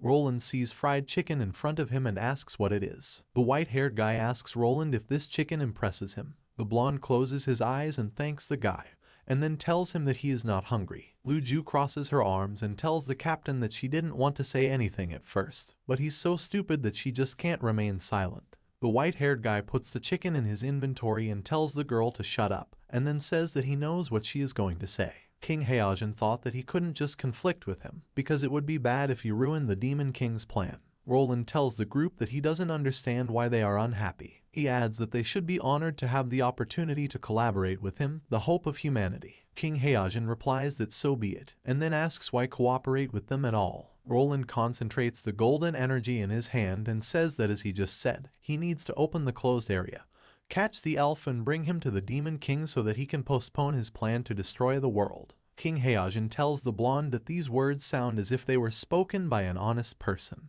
Obara whispers to the group leader that when they were at the Demon King's house just now, Mr. Z seemed to want them to cooperate with him. Lu Ju whispers that perhaps he has some deep plans that their brains are not able to understand at the moment. King Heojin tells the black-haired girl that she didn't even spare herself with her poisonous tongue. Obara clasped her hands together and asked in a whisper whether it was possible that the Demon King said this by accident. And the white-haired guy replied that this was the Demon King, and his every word and action was connected with the fate of the world. He asks how she can throw words into the wind, and Lu says that she understands that he asked them to find an opportunity to kill Roland. King Heojin asks the group members if they think they can win. The blonde asks the white-haired guy how the discussion went and whether they will cooperate. He says that people shouldn't irritate the Demon King in the near future, but avoiding problems is not a long-term solution. He adds that only when the human players grow up and become stronger will they be able to have the strength to fight. Roland says the players' potential is limitless and they are the best group of players worth training.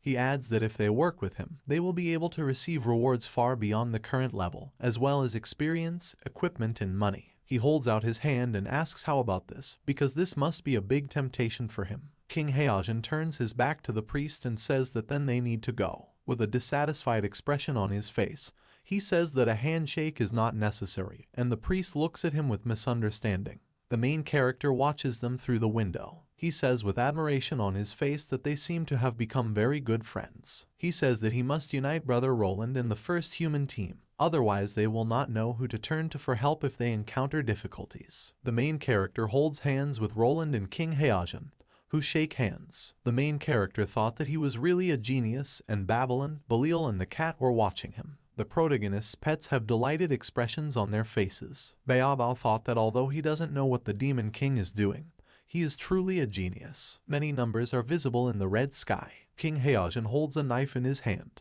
He asks the blonde if he was talking about this. Roland answers yes with a smile on his face. He says that this is not yet open territory. They stand on a floating ruin with a circular structure and a large planet in the background. Ancient country of elves, forbidden zone from level 92 to unknown. Roland says this is where they want to get in. Nearby there are many more floating ruins with rounded gates. The blonde says that he also does not know what is behind these doors, and the only thing that can be said with certainty is that the level of the monsters inside is significantly higher than the current version and perhaps even higher than the level of the demons who arrived on Earth. The group sits near a round magical door to which a staircase leads and says that it is known that elves, in addition to humans and demons, are one of the parallel races that once existed in their world. Preparation, first stage. The white-haired guy says that it turns out that this is how it is. Luju and Obara have shocked expressions on their faces. The blonde holds his head with his hand and says that in this world there were originally not only 2 races, because this is mentioned in the main plot. He asks the players if they haven't seen information about this. King Heijin says with worry on his face that in order to keep up with progress,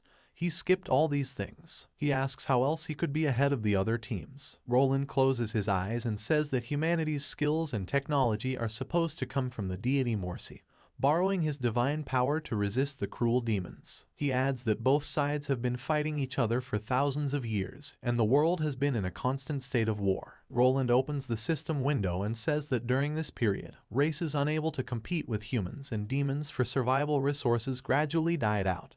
But in fact there is another race capable of competing with humans and demons. He says that these are elves who know how to use the power of nature, a powerful force that can change the balance. Roland says that, however, the elf princess did not want to obey either side and, sacrificing her powers, she sealed the elves, and since then the elves have become creatures of legend. He imagines images of a demon, a human and an elf from which a green glow emanates. The blonde asks the group if they understand. The white-haired guy replies that it is clear and in general they destroy those who do not choose a side. Roland looks at the portal and says that behind this door there once lived elves, but he is not sure if they are still alive. The ancient land of the elves, a forbidden zone with a danger level from level 92 to unknown. A warning notification appears informing players that they are strongly advised not to log in. Level 26 King Heijin tells the blonde that the warnings are already beyond the boundaries of the dialogue box, and then asks him what level he is now and why doesn't he just send them to heaven. Level 101 Roland says that as long as it pleases the Demon King, it's worth the risk, and so that he won't be as unprepared as before, he took all the family treasures with him, as well as a few other things. A carpet with many artifacts appears in front of the blonde, on which lie a headband, a never-cooling soldering iron, chains of death, a devil's claw, as well as tools for judging demons and many more items. King Heijin and Luju look at the artifacts with surprised expressions. The leader of the group thought that he didn't know where to start complaining, because in order to please the Demon King, the Hope of Humanity prepared a bunch of evil props and led the group into the forbidden area in search of treasure. Roland says that what he showed is just a part and in general, he will take responsibility for the fighting, so they shouldn't worry. King Heijin stands opposite him and says that then they can relax. Roland goes ahead of the group and tells everyone that he will give them equipment, experience, money and items obtained through research so they can go. King Heijin says he is so happy that he can't wait. Roland says that's good and they finally realized how great it is to have his help, and the white-haired guy says that's true. The blonde tells the group leader that although he has a bad character, he is very rude and very disrespectful to him. But he has no choice, because he is the best candidate at the moment. They enter a spacious room and the blonde tells the group that he will train them, but in the face of unknown dangers they must save resources. Roland leads the group across the bridge and tells them not to engage in battle unless absolutely necessary. A system message appears saying that a battle has begun and the enemy is a rank monster. The blonde man turns to the group and shouts that they shouldn't have been noticed so quickly. Obara stepped on a button on the floor and apologizes with a scream, and then says that it seems she stepped on the mechanism. Towering over the Hope of Humanity is a huge monster with a head like an owl, who calls the group ignorant people and asks them not to even think about disturbing the peaceful sleep of the elves. Bloody Owl Beast, a rank level 102 monster. The Owl Beast puts its head close to the Hope of Humanity and tells it that this is the only warning, so they need to leave and never return. The monster tells the group that if they disobey, he will not kill them. Obara bows to the monster and shouts to him that she is very sorry, because it is her fault and he can do whatever he wants with her. The monster's cheeks turn red at her words. Roland yells for the group to stand down and leave it to him. The blonde looks at the group members with a dissatisfied expression and thought that although this was his own demand, there was still a thin shadow of disappointment. The monster stands behind the Hope of Humanity. The blonde takes out a cube with a red eye on it and shouts that this is a family treasure, an S-class item, Infernal Breakout Module. The priest squeezes the cube and his eyes begin to glow red. A system window appears with information about the Infernal Breakthrough Module. Receives a 30% improvement in all attributes for 5 minutes, after which it begins to enter a state of weakness, slowing movement speed by 45%. Duration 30 seconds. Roland swings his fist. He makes many attacks on the owl monster, which defends itself with its arms. King Heijin shouts that he was able to suppress this boss, but why is the hope of humanity using demon equipment? He, Obara and Lu Ju watch the battle with shocked expressions. A drop of sweat runs down Obara's face and she asks if they should help him. She looks at Lu Ju and King Heijin, who are sitting by the fire, and asks them what they are doing. The white-haired guy replies that they are resting, and then asks what happened. Obara, with a look of confusion on his face, tells the group leader that he said it as if it was completely natural. Roland holds a weapon shrouded in golden energy behind his back. He jumps on the owl monster and shouts that this is the last 1%. He swings his weapon at the monster, which has almost no health left. The priest, with a look of fear on his face, sees a notification that the boost time has expired. Roland hovers over the monster with a sword in his hand. The owl monster screams loudly that it's his turn now. He runs to Roland. He swings his hammer at the priest. He hits it and shakes the ground. Obara holds his head in his hands and with a shocked expression on his face shouts that if they don't save him, he will die. The owl monster swings his hammer again.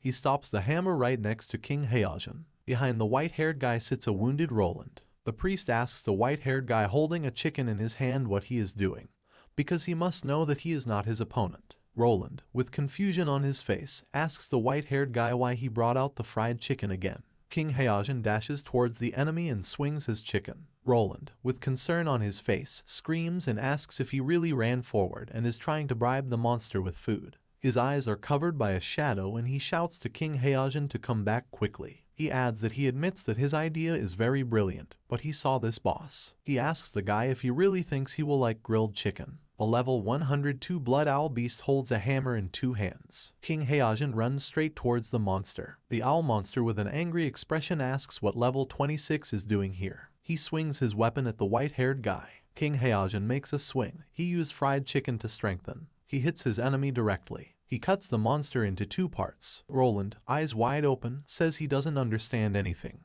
Lu Ju and Obara have delighted expressions on their faces. The black-haired girl thought that this was an artifact given by the Demon King and it had an attractive appearance, but it had such powerful power. The brown-haired girl thought that each of them had 20 artifacts. Roland holds the white-haired guy by the collar and shouts at him that if he had such a thing, he should have pulled it out sooner. King Heijin puts his hands forward and tells the blonde that he himself said that he was well prepared. Roland lets the guy go and says that he is really prepared and if he survived the weakened state, he could kill him. He adds that he is confident in his ability to take punches. A ball with golden lines on it appears in front of them. Roland offers a look at the awards. He closes one eye and tells the group that, as he said, it all belongs to them. Roland uses a runecloth bandage to heal himself and restore 40% of his health. Obara says, I wonder what's there. King Heijin opens a ball with golden lines. Lu Ju asks the white-haired guy if he is lucky or should he open up to her. The white-haired guy sees green and red crystals in front of him and says that these rewards are really good.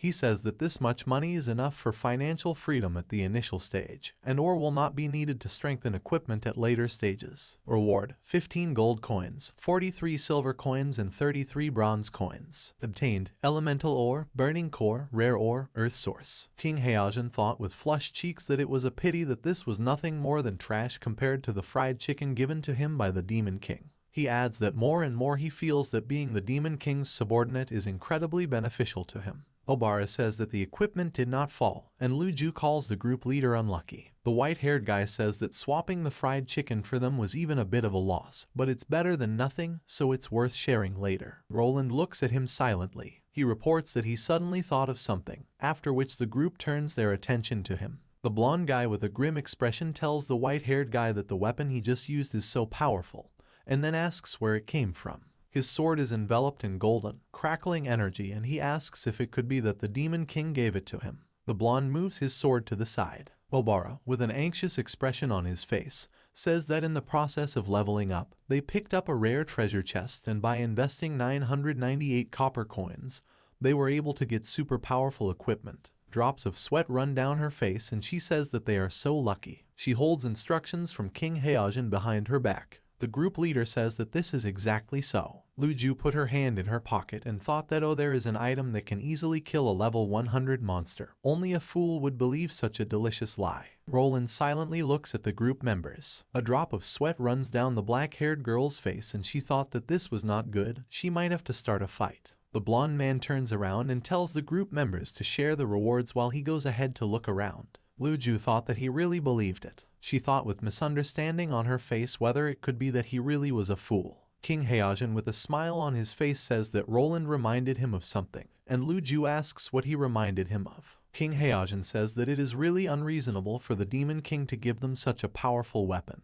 and the black-haired girl asks the guy what he has in view. The white-haired guy says that he must really want something. The black-haired girl asks what we are talking about. King Heijin with a smile on his face says that he apparently really wants to have an elf. The black-haired girl replies that yes, apparently that's why he gave them weapons that will help them kill monsters. King Heijin said with a thoughtful look that the difficulty of this territory was within his expectations, and he already knew that they could not win alone. The black-haired girl says that now everything has become clear. The white-haired guy and the black-haired girl have smug expressions on their faces. The group leader gives a thumbs up and thought that this is why they should find the elves and let Master Z see their sincerity. The black-haired girl agrees with him. Obara watches them and sees the group leader give a thumbs up and say that he didn't expect her to be so smart. The black-haired girl replies that she also admires him. Obara is silent with a fake smile. Guardian of the Fallen Throne level 108, class, a huge monster with horns and sharp teeth towers over King Heijin and Roland. He tells them that one more step and they will die. The monster opens its sharp mouth. He swings his hand with sharp claws, but the group members dodge. The monster attacks the protagonist with its tail, but he dodges. Roland blocks another attack with his sword and uses the distortion module. The blonde looks at the monster with a serious expression on his face. He makes several strikes that send out waves of golden energy. The monster's tail is cut and he has a surprised expression on his face. King Heijin materializes a chicken in his hands, and then uses the professional skill of the worm profession level C, level 1 trash. He throws a variety of objects at the monster, including a hammer, a bottle, and a duck. The horned monster screams and asks where there is so much garbage. Drops of sweat run down the monster's face. King Heijin swings a chicken at the monster. Roland holds his sword in two hands, shrouded in crackling golden energy. A huge stream of golden energy hits the monster. The blonde looks at the defeated monster and says it's ready. King Heijin says it was easy. The defeated monster asks how this is possible. The monster says that he wants to file complaints and, using the system, sends a report with information about a violation of the rules of the game, according to which a high-level NPC, along with an alternative character, secretly entered a limited area to farm mobs and also use items of unknown origin. A smiling emoticon appears in place of the system window, which informs that a message about a violation has been received and, after checking, a violation has been identified, thanks to which 4 reputation units have been written off from the enemy. The monster asks what's next. The system replies that it's nothing, and the monster with an offended expression asks why that is. He lowers his face to the floor. The Guardian of the Fallen Throne, level 108 in Class A, has died. King Heijin opened the chest and received 28 gold coins, 66 silver and 76 bronze, as well as shattered tree roots, Maffa game console, and a love letter for the elf princess. The blonde man stands on the water surface. He says that ahead is the throne of the elves, and if the elves are still alive, then there should be clues inside. The system interface says that the group consists of level 28 robber King Heijin, level 28 archer Luju, level 28 priest Obara, and unknown level assassin and Lu. The blonde adds that the elves sealed themselves to prevent their power and treasures from falling into the hands of other races, so there must be unforeseen dangers ahead of them. He wants to tell the group members not to step into the traps and immediately receives notification that the group has entered into battle. With an angry expression, he asks the group if they could be more professional. King Heijin shouts and asks Obara and Luju if they can be more professional. Obara replies that it's not her, because she didn't even dare to go alone so as not to step on the mechanism. A huge monster with green eyes appears in front of them. Roland and King Heijin have surprised expressions on their faces. The green-eyed monster calls the group ignorant intruders, and then asks how they dare to disturb the elves' sleep and are they really tired of living. He adds that this is the only warning, so they must leave and never return, and only then will he save their lives. Roland says that he seems to have heard this phrase somewhere before. The monster, with confusion on his face, asks what we are talking about. He towers over the group members and shouts that ignorance will lead to their destruction. King Heijin looks at the blonde and says that this is very similar to the game he once played and it seems that someone is plagiarizing. The blonde replies that it also seems a little familiar to him. The green-eyed monster first looks thoughtfully, and then raises his index finger up and says that he will think about it some more. Behind it is a waterfall. Roland and King Heijin look over the waterfall and see an elf glowing blue, holding a collection of classic villain phrases. She says that she is already starting to remember. The group members imprison the girl in a jar, and she, with a disappointed expression on her face, says that she was caught so easily. The girl in the bank is crying, and King Heijin says that she is noisy. A system notification appears with information that the group members have revealed the illusions of the throne of the Elven King, thanks to which the entire team shares the experience gained 8990 and everyone has increased their level by 1. The white-haired guy received the item. Roland stands near the golden triangular-shaped portal and says that the teleport is open and it looks like the preliminary task before the throne of the Elven King has just been overcome. King Heijin says the difficulty is so low that he thought it was a mini-game.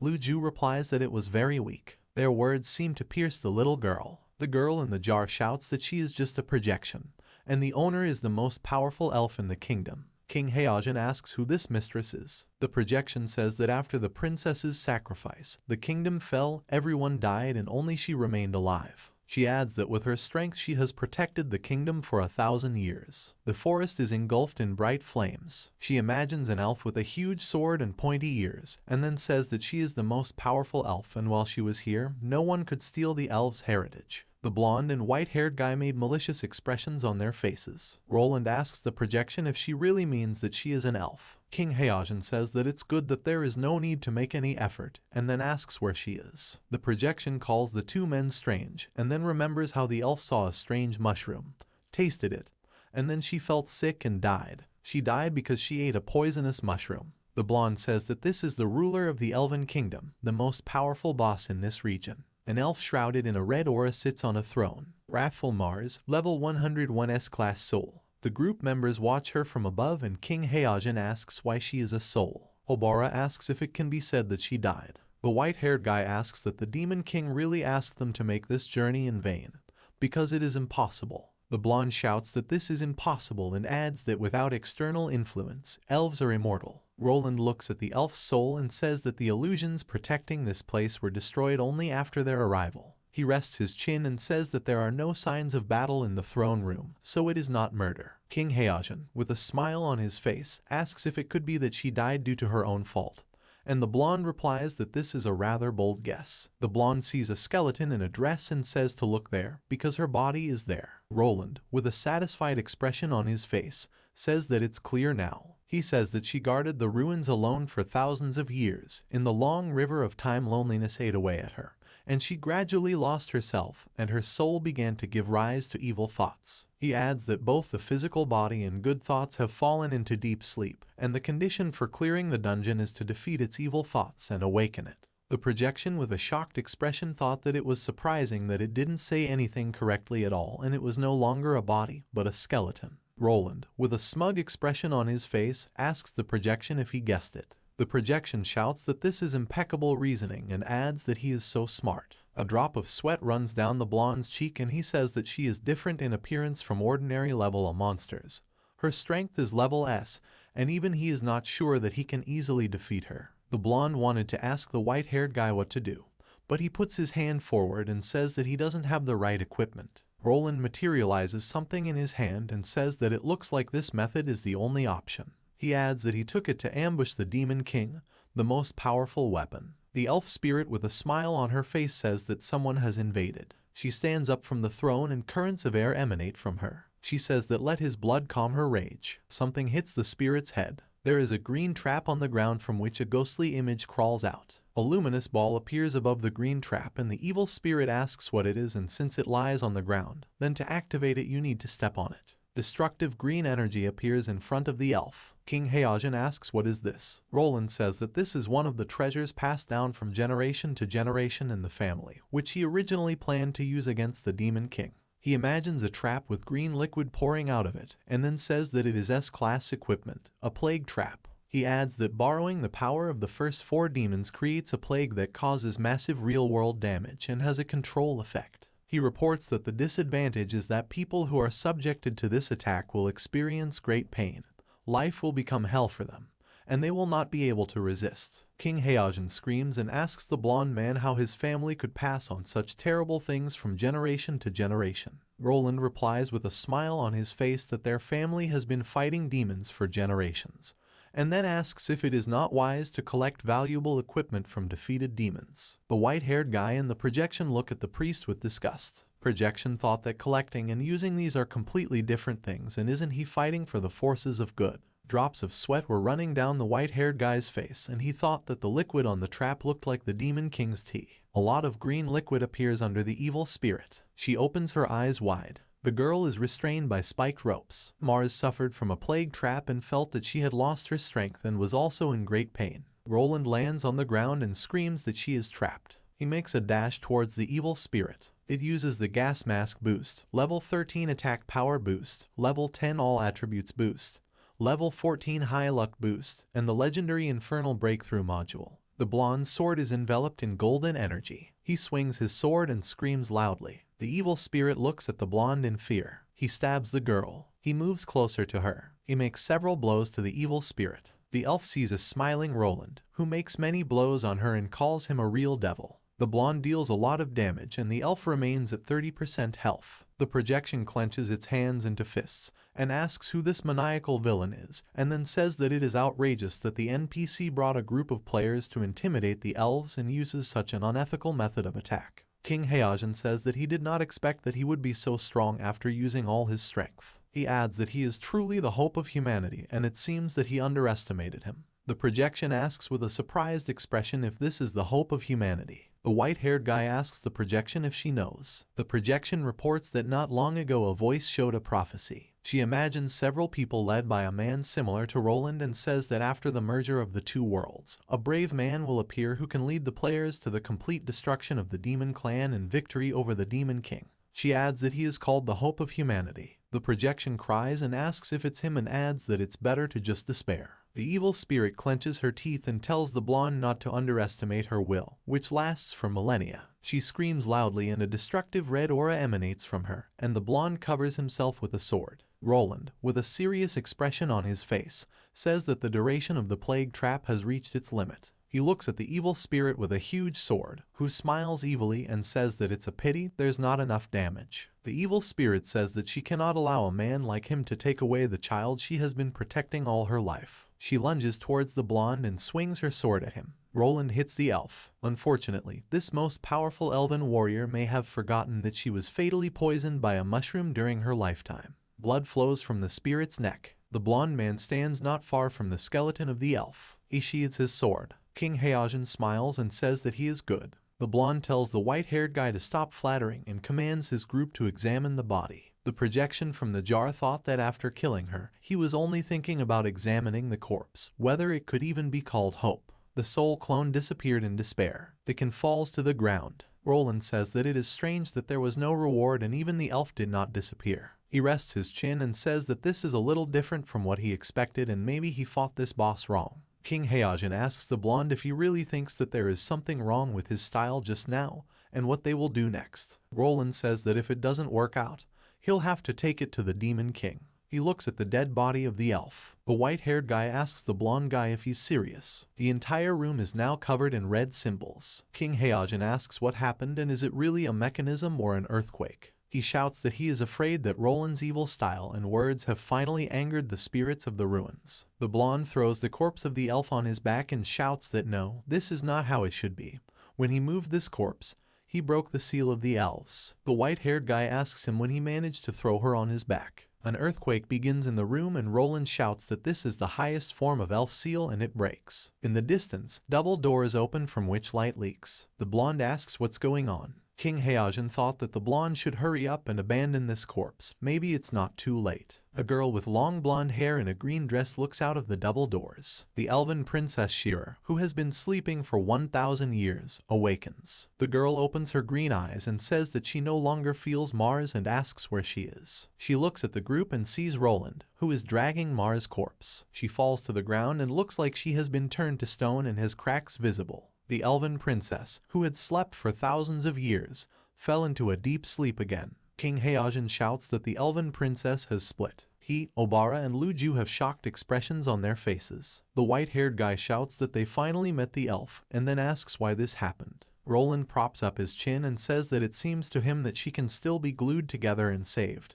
This is better than the corpse on his shoulder. King Heojin asks if this is the main thing now. The blonde says that this is the main thing now and asks to give him glue. The white-haired guy asks why glue is needed, and the blonde one says that first he needs to undress her. Drops of sweat flow down the girl's face. Powerful streams of energy emanate from it. It emits a powerful beam in the form of a rainbow. The beam hits the planet. The beam burned the elf. The white-haired guy asks what now, and Roland replies that they need to go back to the corpse. King Heojin shouts that enough about this. He covers his face with his palm and says that this is a failure. And Lu stands behind him and takes out a knife. She thought that for the sake of the peace of the Demon King, she would kill them. Luju approaches the pink-haired girl and puts his hand on her shoulder and says that first they need to search the ruins to see if there are still survivors. Obara follows her and says that then she will also go, and the black-haired girl asks Lu to put down the knife. Roland looks at Shearer and notices something. He notices a red stone and wonders if it could be the Elven Stone of Wisdom, the true treasure of the elves. The stone glows brightly. The blonde says that what the elven princess really wanted to destroy with an explosion is what her people wanted to seal 1,000 years ago, the S+